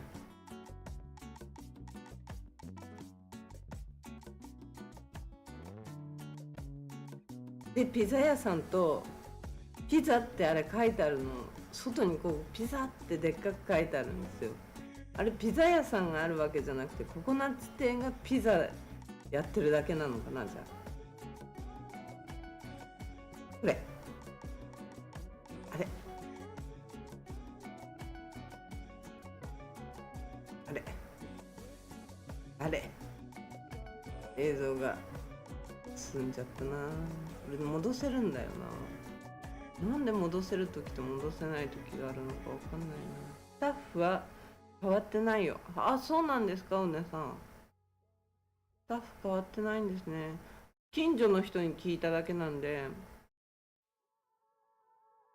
もう今日も私の行ってる時間にはやってなかったんで、あれ閉まってんのかなと思ったんですよ。だから近所の人にここやってるのって聞いたら、やってるよって言われて、ココナッツ亭がピザですね。あ、うねさんそうなんですね。ありがとうございます。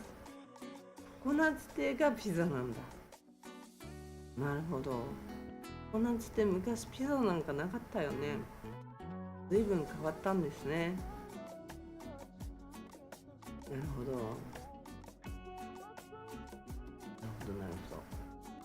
これでピザって書いてあるんですね、あそこにね。ということなんですね。5時半からやってるって言ったから、5時半、今日も早い時間だったんで、5時とかにはいなかったんで、もうガラパンには。で、今日はさっきの映像にも出てたんですけど、あれ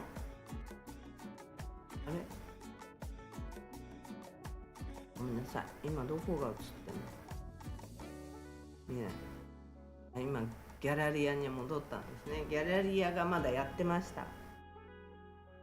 皆さん、そうここやってるんだっていうようなとこ今日は入ってきたりしたんですよ。ちょっと覗いてきたりして、全然セレンティの看板がなくなっちゃってるんですよね。昔はサイパンをしていた。ああ、昔はね、昔は深夜さん昔はサイパンをしていたっていうことね。今じゃなくてね、今じゃなくてね、昔はねサイパンをしていたのね。ああ、そういうことなんだね。今の話じゃないのね。今をしてたらびっくりしちゃうんだけど、ねさんなかったね。だからランチでピザテイクアウトしてビーチで食べるんです。ああ、そうなんだ。ココナッツ亭でテイクアウトして、へえ、なるほどなるほど。ココナッツ亭がピザなんだ。壁に書いてピザって書いてあるのが気になってたんだけど、ピザ屋さんがあそこにちょこっとできたのかなとか、どっちなのかなって思ってたんだけど、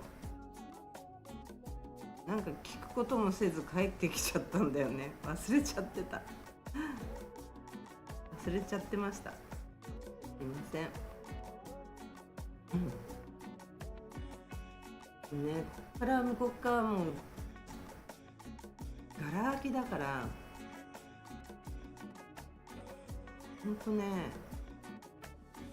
こういうねガランドになってるサイパン見るとちょっと悲しすぎるよね。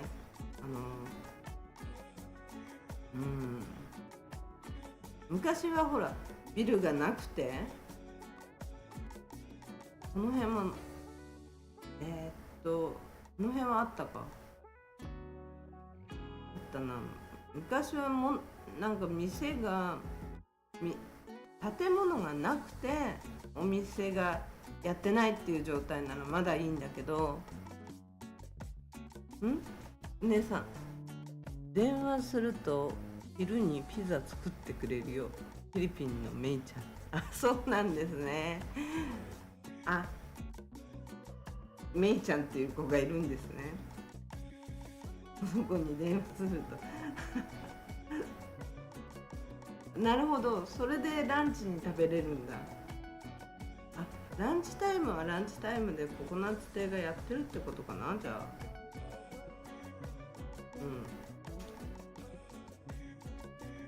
じゃないとね、作ってくれないもんね。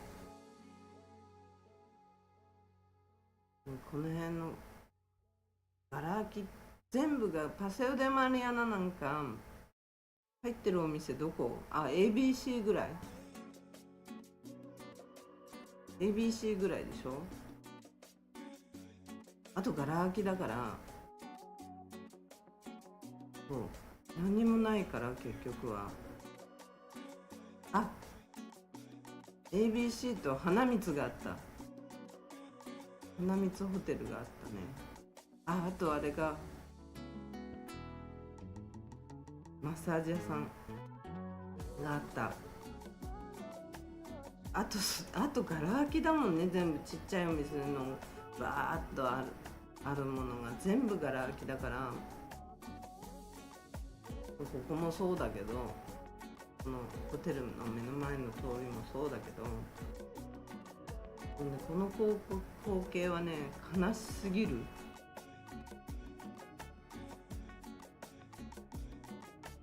ルデスパさんは元気ですかね。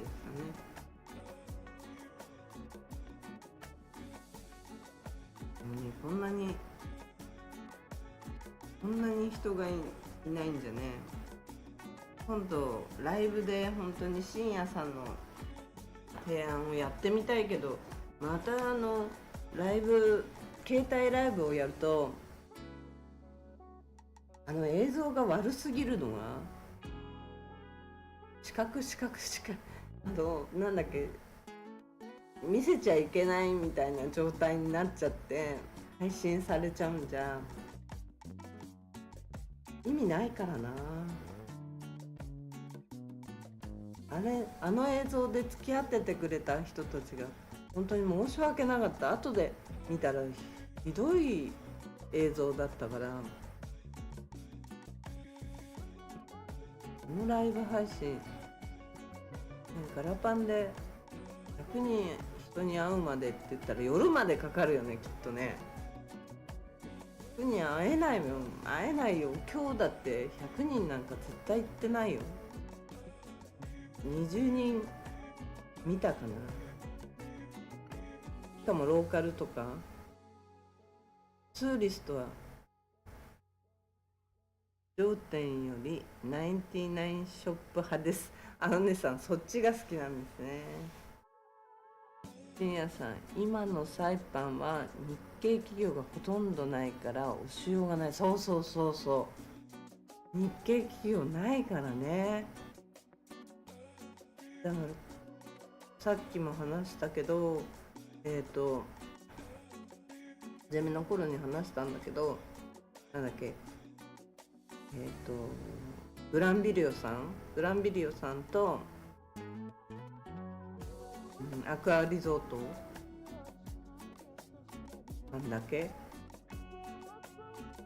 あと日系企業ないでしょ。ホテルで、大型ホテルで行ったら金八さんはね、昔からあるから。金八さんはだってホテルが1個しかない時からあるレストランだから、すごいよね、長年やってるっていうのは。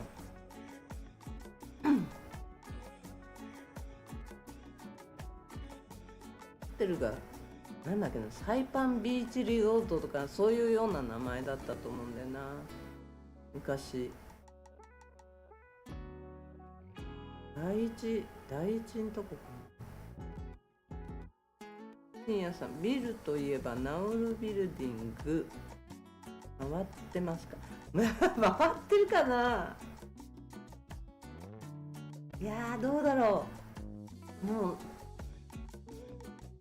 いや、どうだろう。ナウルビルディングこの間行ったけど、書類の関係で上は行ってないから分かんないな。2回ぐらいしか、2回までぐらいで終わっちゃってるからな。一番上だよね。一番上結構早く回るんだよね、あそこ。昔1回か2回行った時に結構早いなと思った覚えがある。今でも回ってるのかはちょっと謎だな。あっちの方大体が行かないんですよね、ナウルビルディング。あそこにポリスステーションがあるから、ポリスがうじゃうじゃいるから行きたくないんですよね。あの辺行くと気分悪くなって、なるべくなら行きたくない。用がないなら行きたくないような場所ですね、あの辺は。ポリスなんかほんと見ないからね。ナウルビルディングあっちにもね、あの辺1階とかにもお土産屋さんとかあったけどなくなってるしな。レストランはわからないな、やってるのかもしれないし、あの辺は企業のランチとかが来たりするからやってるのかもしれないし、全然わかんないな、あの辺は。だって今日気づいたのが、うねさんがこの間話してたなっちゃんとこが、メキシカンでやってたんだって思ってすいませんって感じだよね。メキシカン料理でやってたのに知らなかったって感じで、前にここのそのメキシカンのオーナー誰ですかって今日聞いたら、誰々ですって言うから、なんだと思って連絡しようかなと思ってテキストを開いたら、去年の4月に話してるんだよね。やってるんだって言って、お店やってるのって聞いて、やってるって言って、そうなんだっていう話をしてるテキストが残ってて、今日またそれを聞いたらバカだなと思ってテキストしてないんだけどやってましたね。なっちゃんちのところ、もともとなっちゃんちっていうところが、タコス、なんとかタコっていうお店に、さっきこの動画に、今日の動画に撮ってありますけど、やってました。すいません。もう話したことさえ忘れてました。だからあんまりね、自分に関係しないことを忘れるようにしてるっていうのが良くないですよね。忘れるようにしてるわけじゃないんだけど、忘れちゃうんですね、自分に関係しないことが。本当に申し訳なかったな。しかもね、2時までって書いてあったの、あれ昼の2時ってことかな、夜の2時までやってんのかな。夜の2時までやってんのかな、今の時代に。もう一回動画回ったら見れるか。つても古いけどオーナーがバンバン変わってますよね。ススペの方ってほんと行かないな。あっちの方の方が今はにぎわいがあるのかもしれないですよね、お店とか。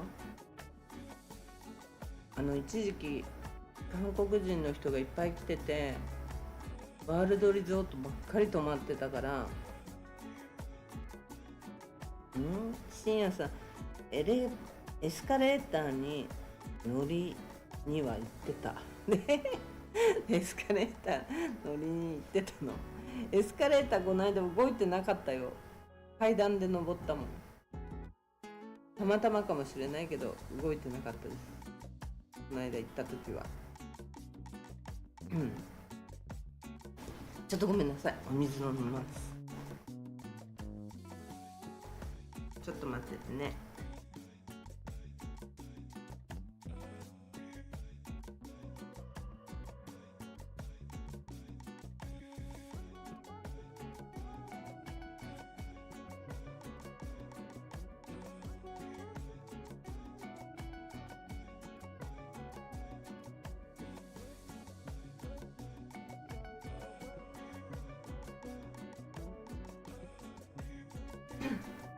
すいません、お待たせしました。そういえば私のページってYouTube のこのチャンネルってどうやって見つけます？なんか私のページをなんて言ったんだけど、さっきテキストが来たんですけど、 LINE が来て、お友達からサイパンって調べてサイパンって調べたら、日本人じゃない子だからなのかわかんないんですけど、サイパンって調べたら私のページがなんか周りに日本人の人なんか全くなくて、そこに英語とかアラビア語とかそういうところの間にポンって出てくるよって言われて、これじゃ日本人の人探せないんじゃないっていうふうに言われたんだけど、どうやって見つけてきたのかなと思ってちょっと聞きたかったなって思ったんですよ。さっきそう言われて、アラビア語の中に入ってる他のねチャンネルのアラビア語とか英語とか周りに日本人のチャンネルが全くないところにポンって出てくるよって言って、これじゃ日本人の人本当に見つけられないんじゃないって言われたんだけど、サイパンでうねさん、サイパンで検索したら出てきました。そうなの？そうなんだ。なんか全く探せないようなとこからにあったよって言われて、その人も日本人じゃないから、でこんな全く日本人じゃないようなところにポンって出てくるから、こんなの誰も探せないなって言って笑ってたんですって。だからどうやってうちのチャンネルに来てくれたのかなと思ったんだけど、私も今度検索してみよう。サイパンってサイパンで出てきてくれたんならよかったけど、じゃあ逆にサイパンで検索しない限りは多分絶対出てこないようなページなんでしょうね。ページっていうかチャンネルなんでしょうね、きっとね。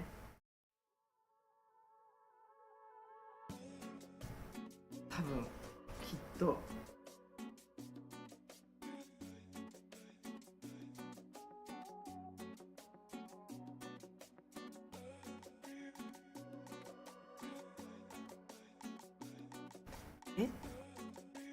たまたま出ました。たまたま出ました。たまたま出たの。たまたま出てくれたんだ。よかったです。たまたま出てくれたんだら。なんかこう表示されるっていうのが出るんですけど、その表示率っていうのがすっごい少ないんですよ。ろくなこと言ってないからだと思うんですけど、皆さん、最近のサイパンは日々変わっているので、調べていたらここに来てしまいました。泣かないで泣かないで泣かないでいいでしょうねさん。最近のサイパン日々変わってるかな。なんかね、悲しくなるね。こんだけこの上もホテルだったんだけど、レンタカー屋さんの上もホテルだったんだけど、なんかフォーレントとか書いてあったから、一つずつ多分アパートかなんかになっちゃったのかなと思ってるんですけどね。聞きには行かなかったけど、ここ全部車が止めやすくはなってるんですけど、全部斜めにこう車が止めやすくはなったんですけど、なんか止めるのめんどくさくて見に行くのをやめちゃいましたね。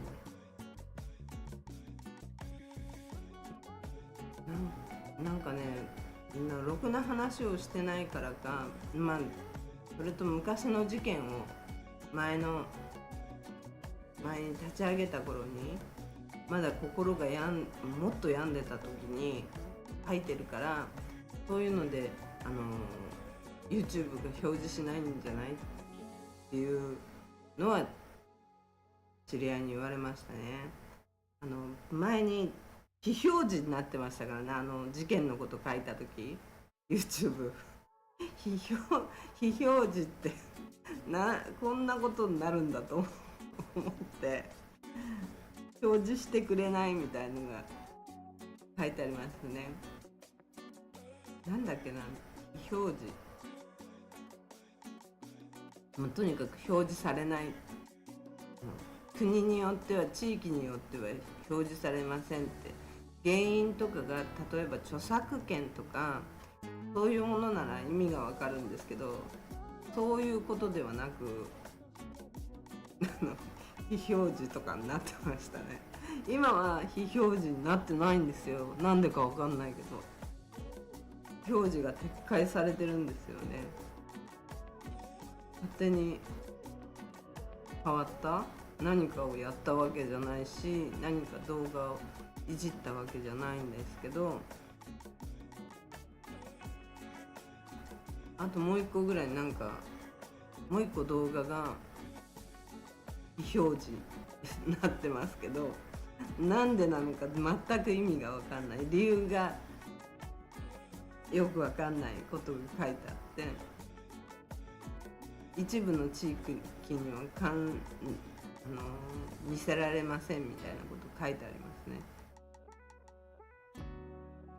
何が悪いのかをちゃんと説明してもらえるとね、ありがたいんですけどね。私がただ理解してないだけなのかもしれないし。表示ってひどいですよね。深夜さん、サイパン人は今で検索したら私が出てこないよでもね、今日ベルデスパ行った時もびっくりされましたね。あれってサイパン住んでるの、遊びに来たのって言われましたよねサイパンに住んでますよって言ったらびっくりされました。あそこのベルデスパのオーナーとかも、私が結構辛い時に結構飲みに来てくれたり、高いワインとかバーンとか入れてくれたりしてたんで、ありがたい存在ですよね。生きてたのって言われました。とりあえずは生きてるって感じなだけなんですけどね。でもスタッフなんかね、雇えないよってやっぱりみんな言ってましたよね、この辺の人たち。どこ行ってもそういう声が聞こえますよね。高くて時給も高いし、今は7ドルいくらって言ったかな、7ドル25って言ったかな、最低賃金が。昔だったら3ドル50とかそういう時代だったらね、製造業もバーンってまた帰ってくるっていう可能性もあるけど、7ドル25じゃベトナムとかから考えたらもうめちゃくちゃ高いから、何の割にも合わないからね、サイパンに作る必要性もないもんね。アメリカに製造業をもう一度あの盛り返したいってトランプさんは結局言ってるから関税を上げてるわけなんだけど、アメリカ本土の時給なんてサイパンどころの話じゃないからね。7ドルなんて言ったら、7ドル言ったらサイパン一番アメリカの中でも一番安い状態だからね。アメリカで製造業をもう一回復興させるって言ったら、そのできたものはいくらするんだっていうことになっちゃうもんね。エアバスとボーイングだって飛行機にしっかりボーイングのが高いわけでしょ。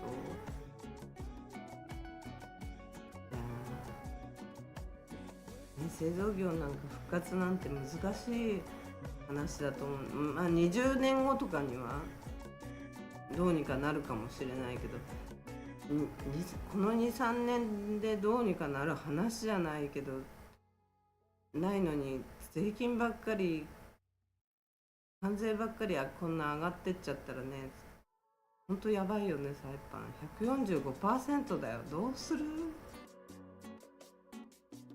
まだ上げるって言ってるからね。も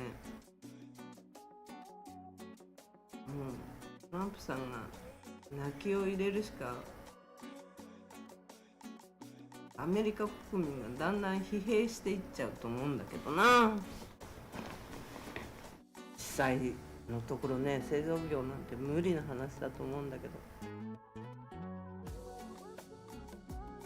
でサイパンはそんで作物だって農業に力入れるって言ったってそんなに育つ環境じゃないし、めちゃくちゃ農業に力入れてて台風来ちゃったら全滅になっちゃうし、そういう意味で言ったらめちゃくちゃよろしくない場所なんだよね。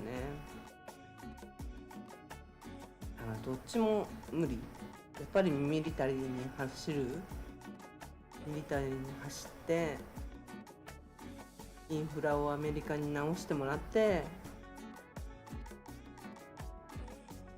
助かっていくしかないんじゃないかななんて思うんだけどね。もう労働力だっていないわけでしょ。これからまたもしビザを取ってどうなんだろう。今新しい人たちなんて入ってきてないと思うんだよね、あんまりね。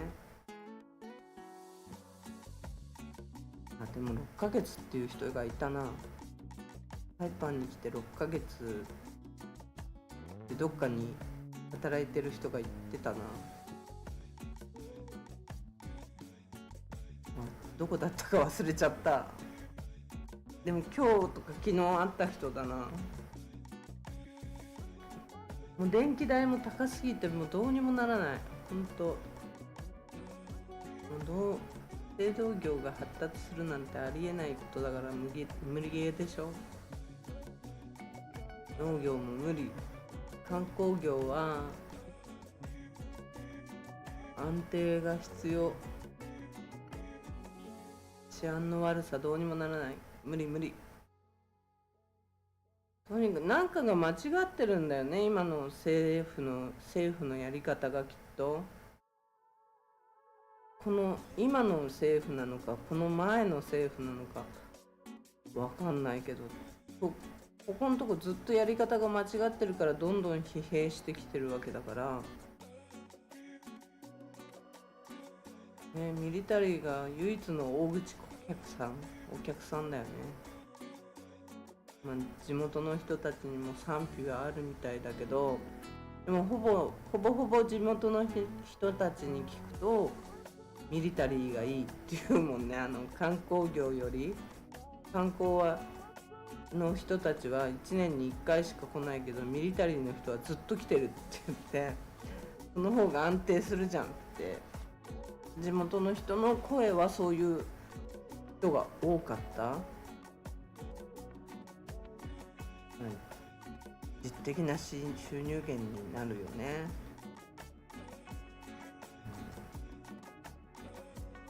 海外とのここからだと海外とのオンラインとかの販売とかこういうのが結構難しいんでね、サイパンっていうので登録できないとかっていうところが多くて、私書箱だから、サイパンって住所じゃないから私書箱だから、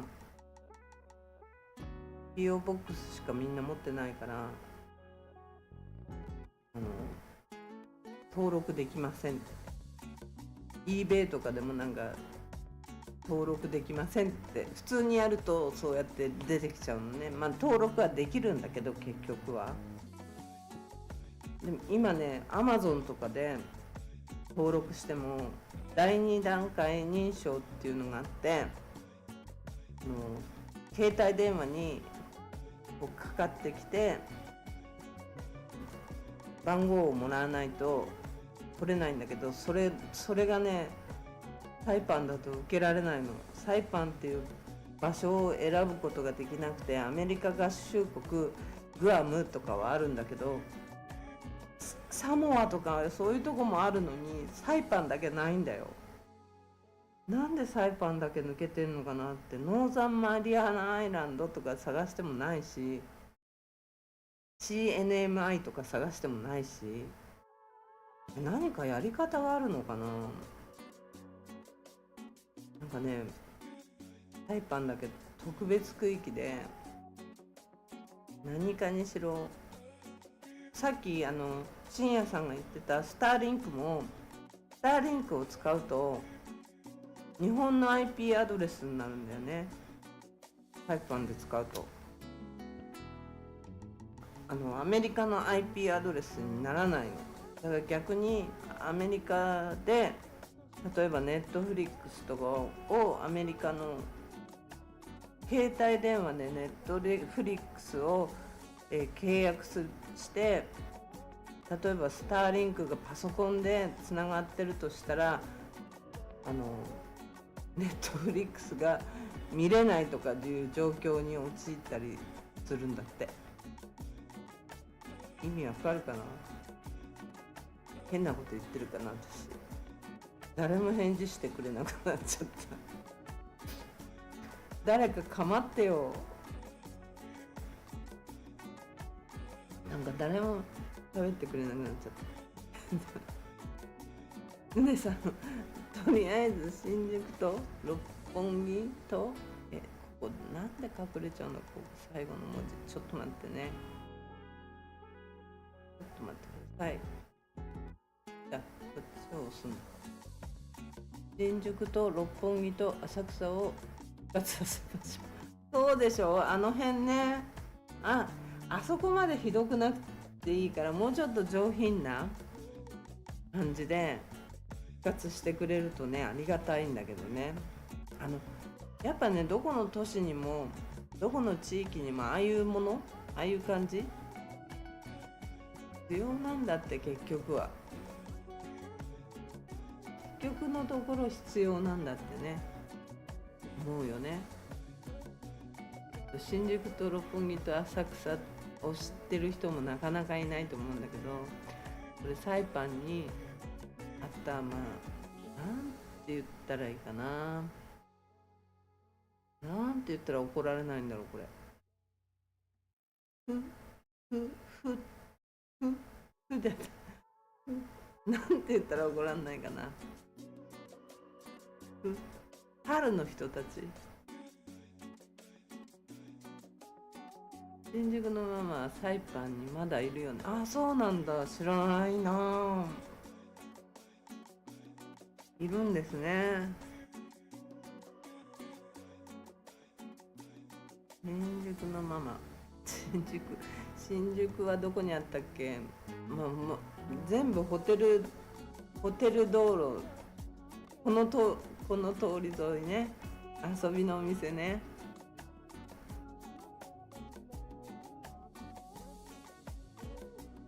深夜さん、昔リビエラホテルで英会話留学とかやってませんでした？誰が？リビエラホテルってなんだろう、どこにあるんだろう。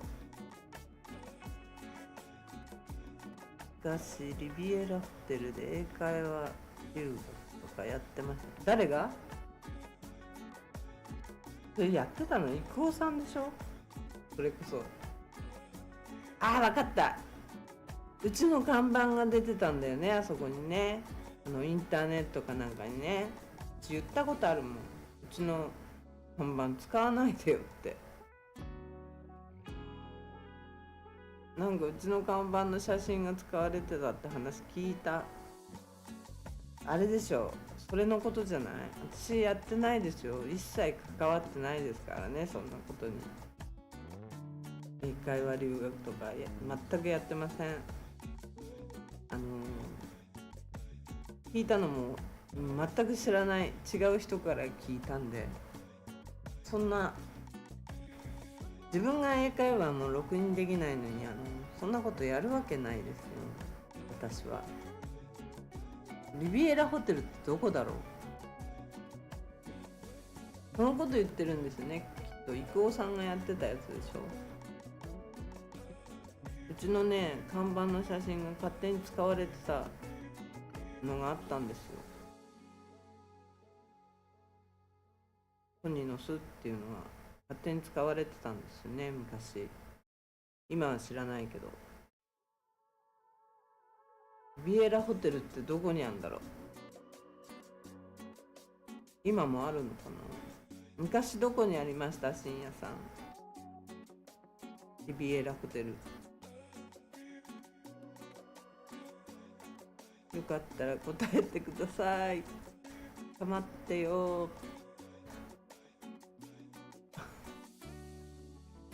リビエラホテルどこ。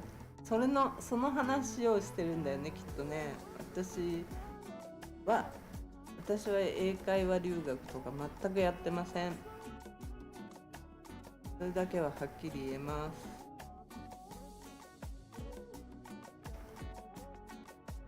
私はそういう仕事の方は一切やってませんです。お店やってただけです。勘違いされんだよね、それね。看板を使われてて、そのこと言ってない？違うの？もしもし、誰も答えなくなっちゃったなんでつながってるよね、これね。切れちゃってないよね。もしもし。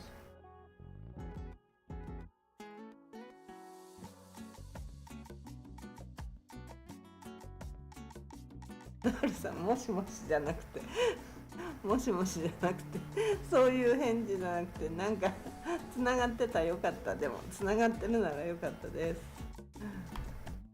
もしもしいいですね、なるさん、ありがとうございます。リビエラホテルも知らないし、英会話留学もやってません。もしもし、ゆねさんももしもし、ありがとうございます。もしもし、深夜さんもしもし、もしもし。もう一切やってないですよ、そういう系は。なんかね、郁夫さんがやってたっていう話は聞きました。で、私郁夫さんにうちの看板使わないでって言ったことはあったんですよ。そしたらなんか何のことみたいな顔してましたけどね。私じゃないです。インターネットにそういうのが載ってたっていう話を他の人から私言われて、でその時はうちの娘を留学させたいんだけどとかって言われたんで、そんなのやってないから分かんないよって言ったんですよ。留学じゃなくてうちで雇うならまだできるけどっていう話はしたことありますよね。こんな感じです。もしもし。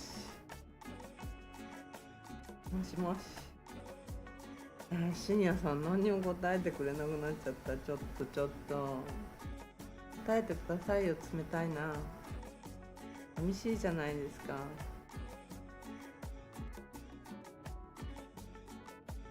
でさん、サイパンに行ったらお得な情報あります？え、ないない。何にもない。何にもないよ。ないっていうのもおかしいな話だけど、何にもないよ、お得な情報が。だってどういうお得？どういうお得？お得がないんだよね。お得が今最近のサイパンにはお得が、今デューティーフリーがめちゃくちゃセールをやってるとか、そういうお得な情報じゃなくだよね。そんなもんいらないよね。そういうんじゃないよね。お得な情報お得な情報ね。今船を借りると安いとか。うねさん、嘘でもあると言わなきゃだよね。だよね。そういうところだったと思った。そうなんだけど、ないんだもん、本当にお得な情報が。だってお得な情報がありますっていうのは簡単だけど、海が綺麗です、うだです、なんかいいですよ、来てくださいっていうのは簡単なんだけど、やっぱりちゃんとダメなことも教えておかないとダメだと思うんだよね。だから結構若い子だとかだと結構危険なことを見てきてるからね。それでいて、そういう若い子とかが無理しちゃうと、今結構本当に危険な状態だから、サイパンがもっとポリスが増えてね、いいことがちゃんと何かあった時も対処してくれるような政府だったらいいけど、対処してくれないんだもん。もしもしお姉さん、もしもし。なくても行きますけどね。嘘でもあるというよね。そうだよね。なくても行きます。そういう方がねいてくれるとね、サイパンまだありがたいって感じなんですよね。お姉さんはね、だって手とかあげちゃうんでしょ。もうちょっと、じゃあうねさんが来たら今度お寿司とか連れてっていただかなきゃと。時計をくださいとは言わないからって感じかな。すいません、冗談です。若い頃ならね、本当にそういうのありありだったんだけど、あれこれなんだ、またなんか出てるよ。また変なんだったらごめんなさいね。何これ、なんだろう。これを押していいものなのかわかんない。なんか OBS に消えた。変な四角い枠が出てきて、もう使い方知らないっていうのはちょっと怖いですよね。いきなり切れたりするから。さっきもいっぱい配信じゃないや、視聴者がいっぱい集まっちゃってる時にくるくるくるくる、それ深夜さん、それね、お得な情報、それビーチを独り占めこそ。ほらうねさん、お得な情報深夜さんから出ました。どうですか？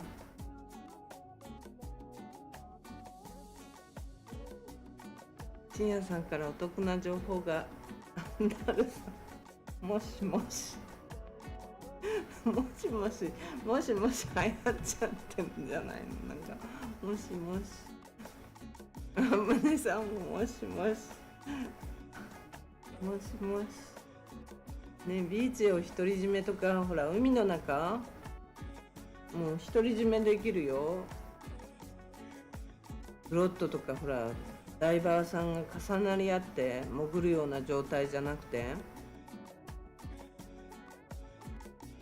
もう洞窟をバンと取れるっていう感じ。独り占めできるよね。そういうんじゃダメ。プライベートビーチもいいところだよね。ビーチを独り占めできるし、なんならタポチョ山の山の上も独り占めできるんじゃないかな、きっと。なんかね、道がめちゃくちゃらしいから、ほんと上がっていくの嫌なんだよね。上がっていけない。ちょっと断念したもんね。途中まで行こうとしたんだけど、ガタガタすぎて。あれレンタカー屋さんもレンタカーで行かれたら嫌だろうな。オイルパンとかバンとか行っちゃいそうだもん。そのくらいくぼみがものすごい大きかったから断念して、私は引き返してきましたけどね。あれ雨の後行ったら最悪。今はね全然雨降ってないからまだ行けるかもしれないけど、あんなとこムスタングとかで行かれちゃったら本当にレンタカー屋さんも泣き入るんじゃないかしら。もう雨降ってくんないかな。今の時期夜は雨降んないんだっけって感じなぐらい全く雨が降んなくて、自分の部屋のドアを開けるとむわってすっごい暑いんですよ。もう夕方とか外歩いて帰ってきたらもう本当は汗びっしょびしょだし、もうこんなに汗かくことを今までの人生の中でなかったぐらいかいてるな。汗かかないで生きてきたんですけど、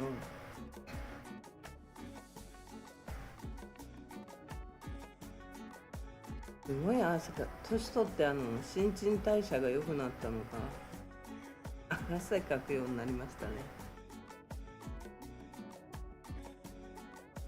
もうね本当に何か変わんないと。なんでそう今日もまあ日本の人じゃないオーナーさんたちに聞かれたんだけど、なんで日本の人は来なくなっちゃったのなんて言われて答えようがなかったですね。ねさんタポチョヤリスで腹すりながらギリで行けたヤリスで行ったんだ。あれ絶対するよね。ガチャっていったらオイルパンバンっていっちゃうもん。あれはちょっと怖いよね。こんなムスタングとかああいうので言ったらちょっとやばいと思うんだけどね。でも結構あっちに上がっていく車多いから行こうとしてるんだと思うんだよね。ピンクとか黄色の車が行こうとしてるから。でね、うちの前とかでね止まっていきなり止まって写真撮り始めるからね。道路の真ん中とは言わないけど、深夜さん〇〇城選び放題。その〇〇城がいないもん。〇〇城選べないよ。選ぶ人がいない。うねさん中国人のレンタカーだから大丈夫っしょ大丈夫かな。大丈夫じゃないと思うけどな大丈夫じゃないと思うけどな。あれは結構ね行っちゃうと大変なことになるから、お腹吸っちゃったら韓国の人だと思うんだけどね、今レンタカー借りてるような人たち、多分。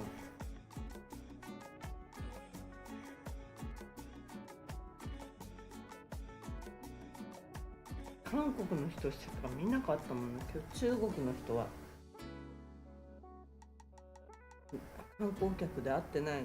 観光客で会ったのは韓国の2人2人2人2人、あ、4組だ。4組ぐらい4組ぐらいあっただけ。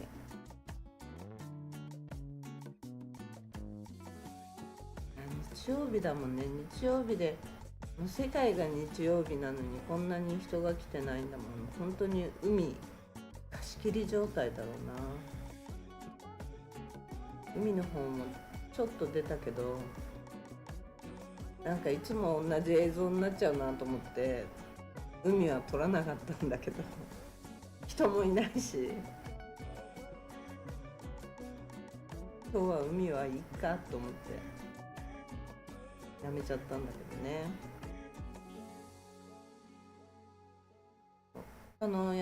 他の映像もちょっと撮ったんだけど、編集がこの間のと混じっちゃってちょっと間に合ってないんですよね。今日パパッとこれだけ先にやっちゃおうと思って、今日の気になるところ、昨日お話しした場所あたりだからちょっと気になるなと思って今日のやつにアップしましたちょっと気になってたからね。深夜さん、更年期障害になると汗出まくります。そうなの？そうなのかな。更年期障害がじゃあいつから始まるのかっていう状態だよね。30ぐらいから始まってんのかっていう状態だったし、イライラしてるいつがイライラだったのかよくわかんないし、今のがどっちかって言ったらイライラとかしないもんね。お姉さん、ウィングビーチの道が整備されてなくて枝がすごくてたくさんライン入ったか大丈夫だ。あ、そうなんだ。ウィングビーチのあそこ、整備されてなかったら狭そうだよね。レンタカー傷だらけになりそうだわ大丈夫だったのはそれはラッキー。いやここ狭そうだもんね。あんなとこ行かないけどねくねってして岩場んとこね。ラウラウビーチとかオプジャンビーチも行き方を忘れちゃったな。もうどっから入っていくんだったっけなっていう、そういう状態ですね。ウィングはまだわかるかな。日光の前だか先だか、先はパウか。まああの辺行けばわかるだろうなっていう感じのところですね。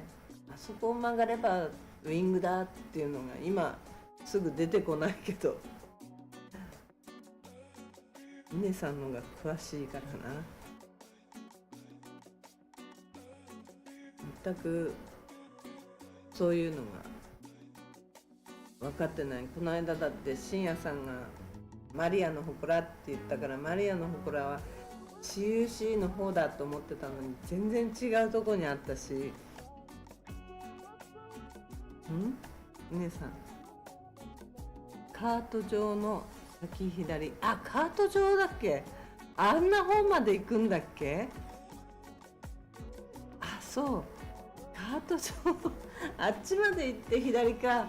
いや、この間カート場まで行って遠いと思ったからめちゃくちゃ遠いわと思って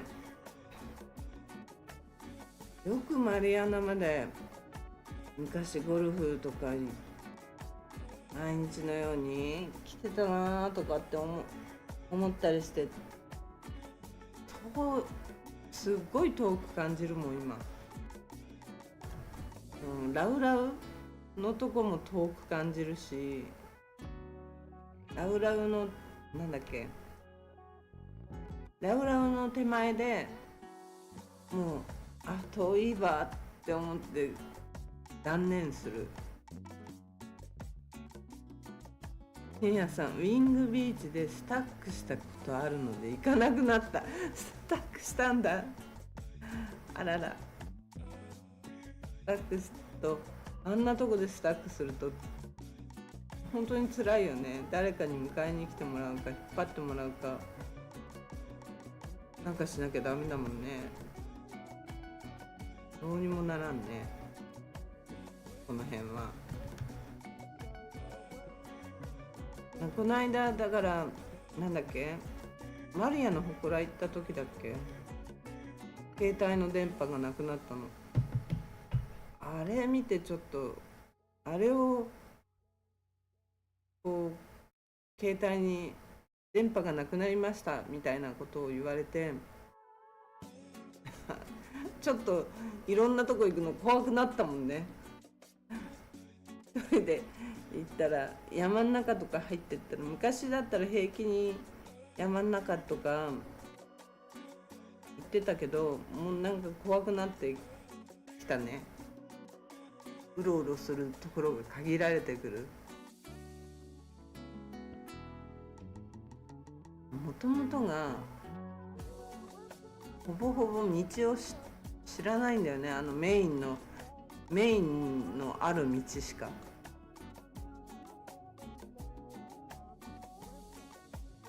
だってお家とお店の行ったり来たりの生活だったからね。仕事ばっかりしてたのに、なんでこんな状態になってるのか意味がわからないもんね本当に。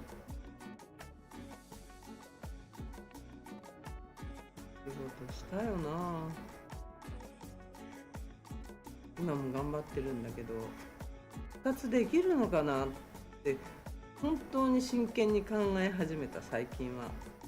ここ1週間ぐらい。いや、なんか頑張ってもなんかみんな持ってかれちゃいそうで、なんか嫌だよね。頑張ろうと思うとなんかくじけるようなことが起きるし、本当何なんだろうっていう感じですね最近は。ここに3日かな、よくそう思うようになっちゃったかな。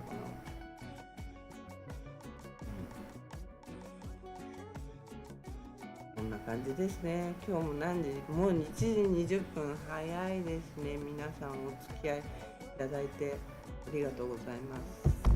ね、もう一本の動画出そうと思ってたんだけどね、入れたつもりが入ってないんだよね。編集して OBS に入れたつもりだったんだけど、つもりで入れてなくて、どこに入ってんのかが分かんなくなっちゃって、さっきも登録したはずの名前のところに違うビデオが入ってたんで、ちょっと違ったと思ったんだけど、深夜さん、ケンタッキーでウィング出されると損した気分になりません？ケンタッキーでウィングって丸い方？変な形の方？丸い方が食べやすくていいけどな。違う？ウィングってミヨンって骨が多い方？どっちがウィング？もしもし。どっちがウイング？どっちがウイング？丸い骨が一本の方が好き。食べやすくて。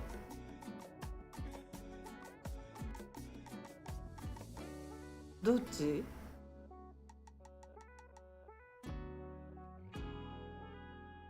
なるさんまたもしもし言ってるしどっちがどっち？マネさんまでまたもしもし言ってるしそこ2人セットなの？もしかして。もしもしもしもしセット？シガさん、ケンタッキーのウィングってどっち？私はスッとした方が好き。食べやすくてふわってした骨がいっぱいあるやつはなんか嫌だな。食べんのめんどくさいなって感じになる。なんなら丸い方をいっぱい入れてくれたらいいのになって思うタイプです。どっちがウイングですか？深夜さん教えて。どっちがウイングなの？なるさん、姉さん、どっちがウイング？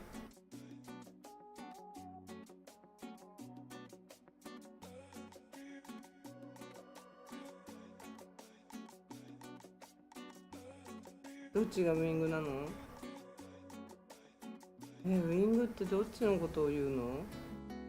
ウイングっていうぐらいだからバサバサってした方のことをウイングっていうのかな。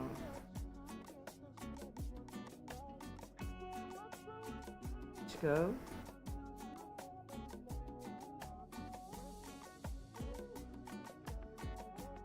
違う？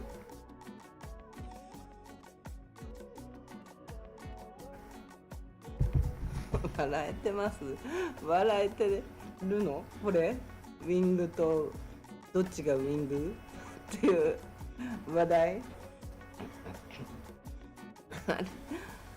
どっちがウィングなんだろう。本当に分かんない。ガサガサっていう方がウィングじゃないの？シュッとした方が骨でしょ。骨取っ手がついてる方が丸いの。そうそうそうそう。よく銀紙がこう銀紙をこう包んであるようなやつの方が丸いやつ。あれの方があれ手羽元って言うんだよね。確か手羽元？違うかな。確かそうだよな。手羽元って言うんだよな多分。手羽先は羽みたいになってるとこでしょ。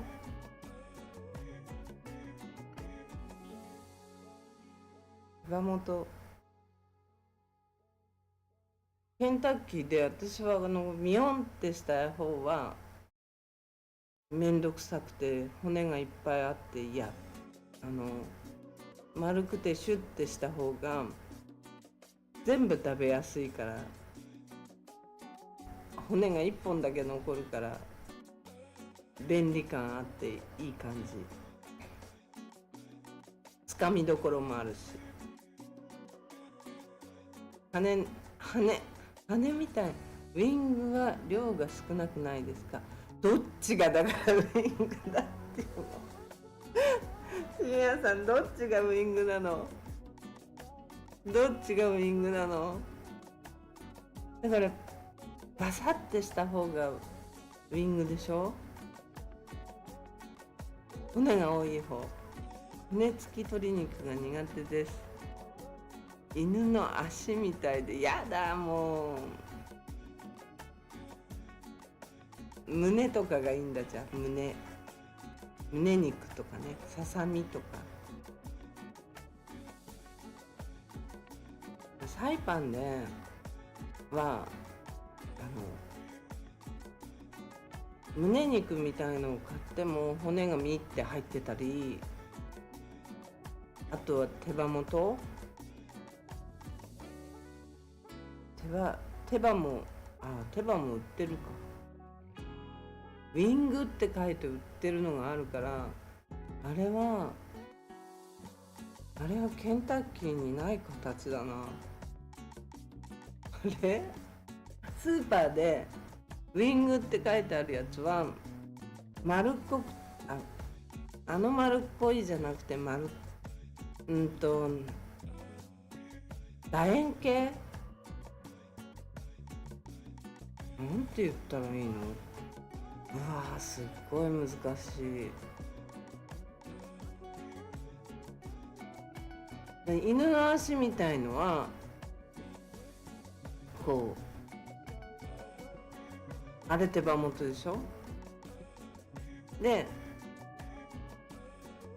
楕円形みたいのがウィングって書いて売ってて、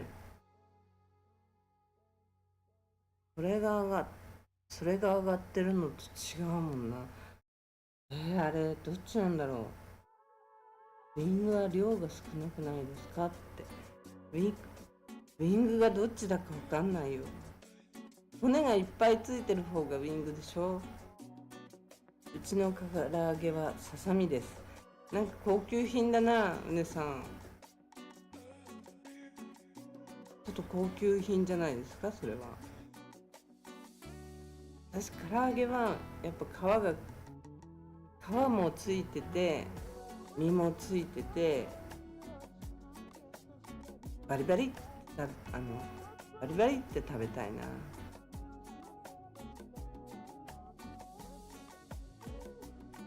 唐揚げ食べてないな最近。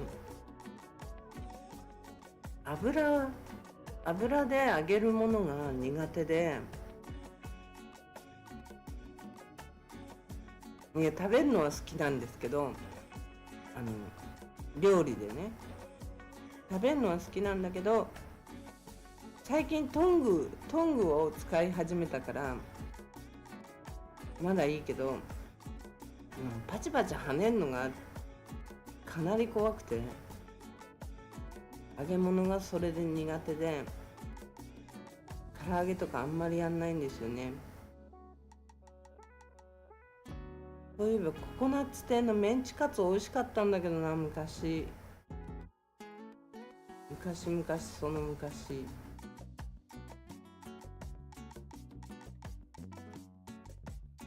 メンチカツ美味しいんだよな。メンチカツ食べたいな。美味しいメンチカツ。ハンバーグの残りをメンチカツにするっていうだけなんだろうかな、あれ多分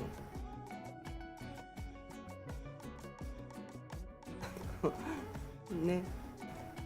いやそろそろ1時半で、日本は12時半っていう感じかな。また今日もだらだらぬらりくらりと皆さんお付き合いいただきありがとうございます。今日はなんかもしもしが流行りましたけど、ココナッツのコロッケうまかった。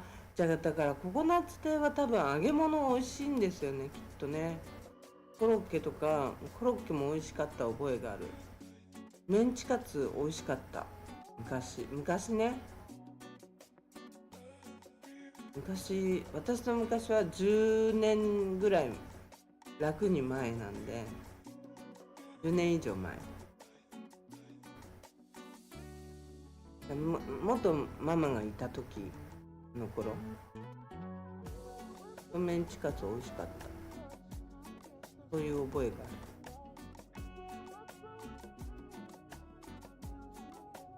っていう感じで、今日は本当にありがとうございました。皆さんね、お付き合いいただいて、ね、このチャンネル伸びるのかなとか、いろいろね、このまま伸びないままなんじゃないかって、今日は配信しライブ配信して多分30回ぐらい経つよね。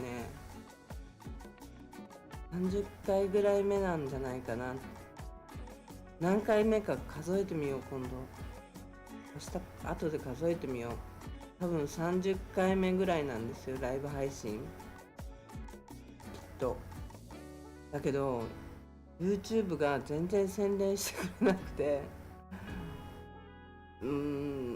それだけの問題じゃないと思うんですけど、私の映像とかもちろん喋りももちろんね、そんな面白いこと別に言ってるわけじゃないから、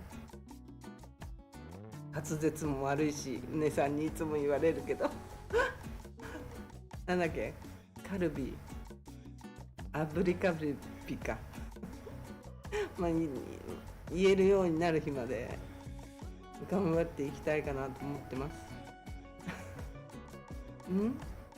深夜さん、ウィング手羽先楕円キール犬足ももなんだとなんて、ウィング手羽先、その後の字がわからない。なんとかエンキール犬足もどこで切るんだこれ。ウィングできるよね。手羽先できるよね。その後の字が奇変になんだって、ぐちゃぐちゃって書いてあるよ虫眼鏡必要だよ本当に。ぐちゃぐちゃって書いてあるよ。ひらがなプリーズ、カタカナプリーズ。キール犬、キール犬足もも、全然意味が通じない意味通じた？ちょっと待って意味が通じてないよ。意味が通じたのみんな。それ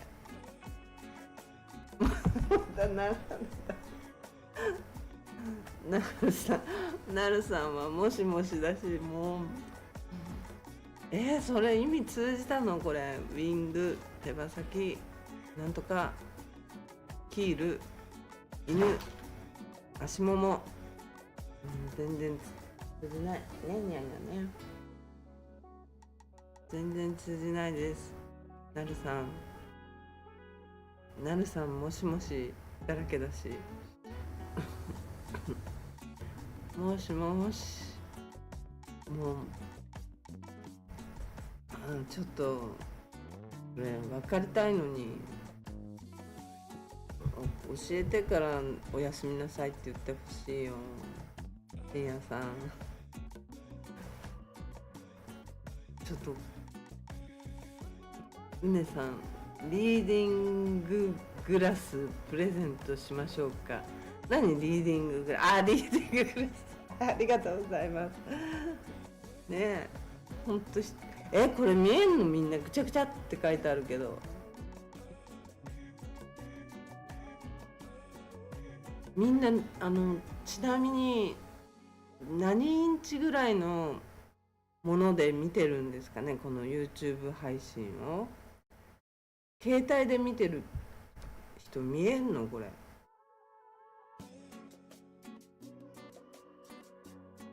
見えんのかな。リーディンググラスはもう本当に必需品だよね。リーディンググラスつけても見えないっていうの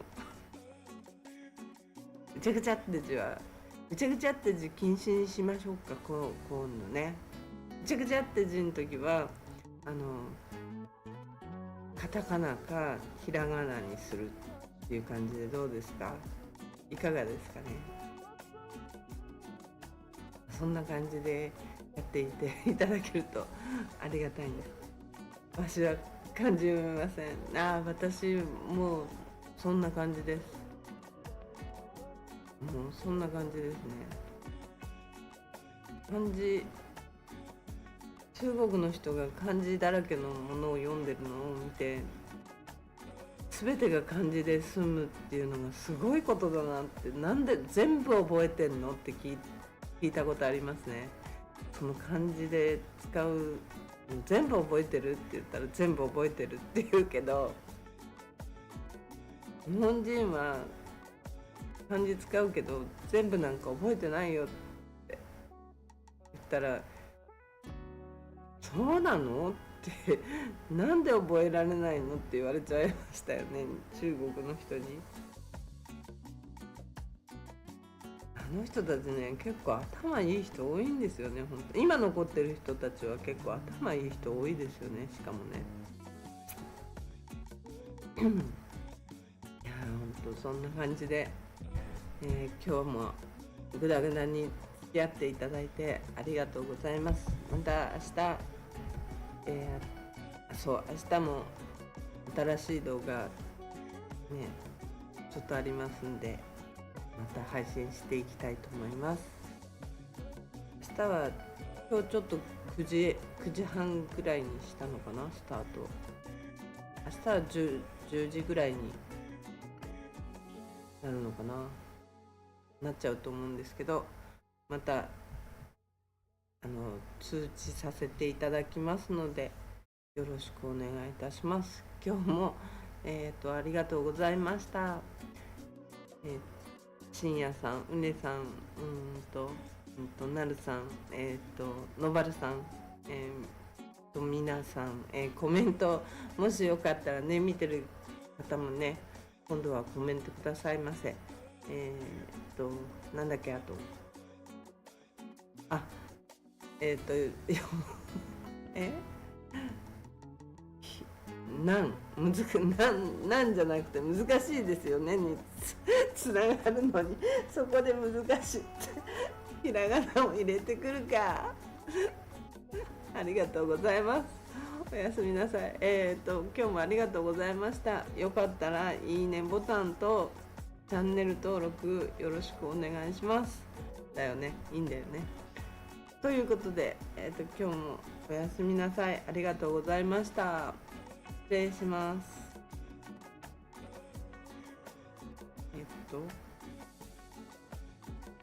なんで切れないのこれ。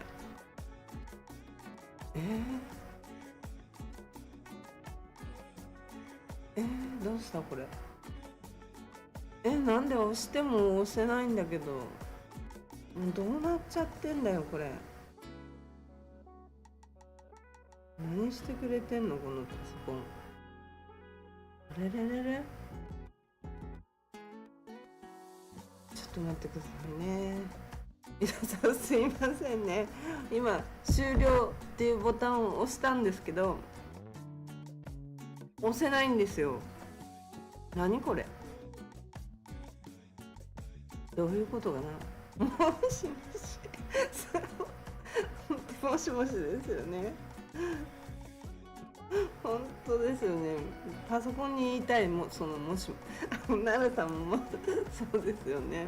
もしもし、本当パソコンにもしもし言いたいですよ本当に。そうだ、このねダイビングショップとかね気になる方はお店の名前からググってくださいね。後で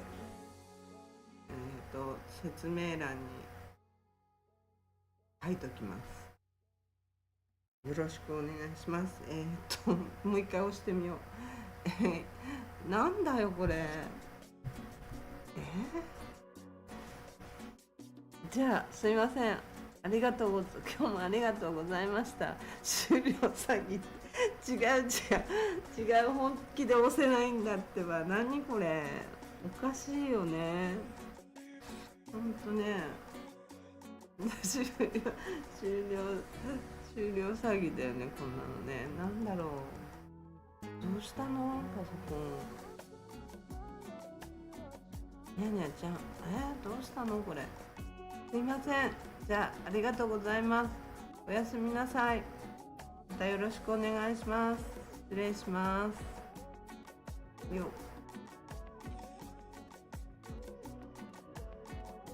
できた。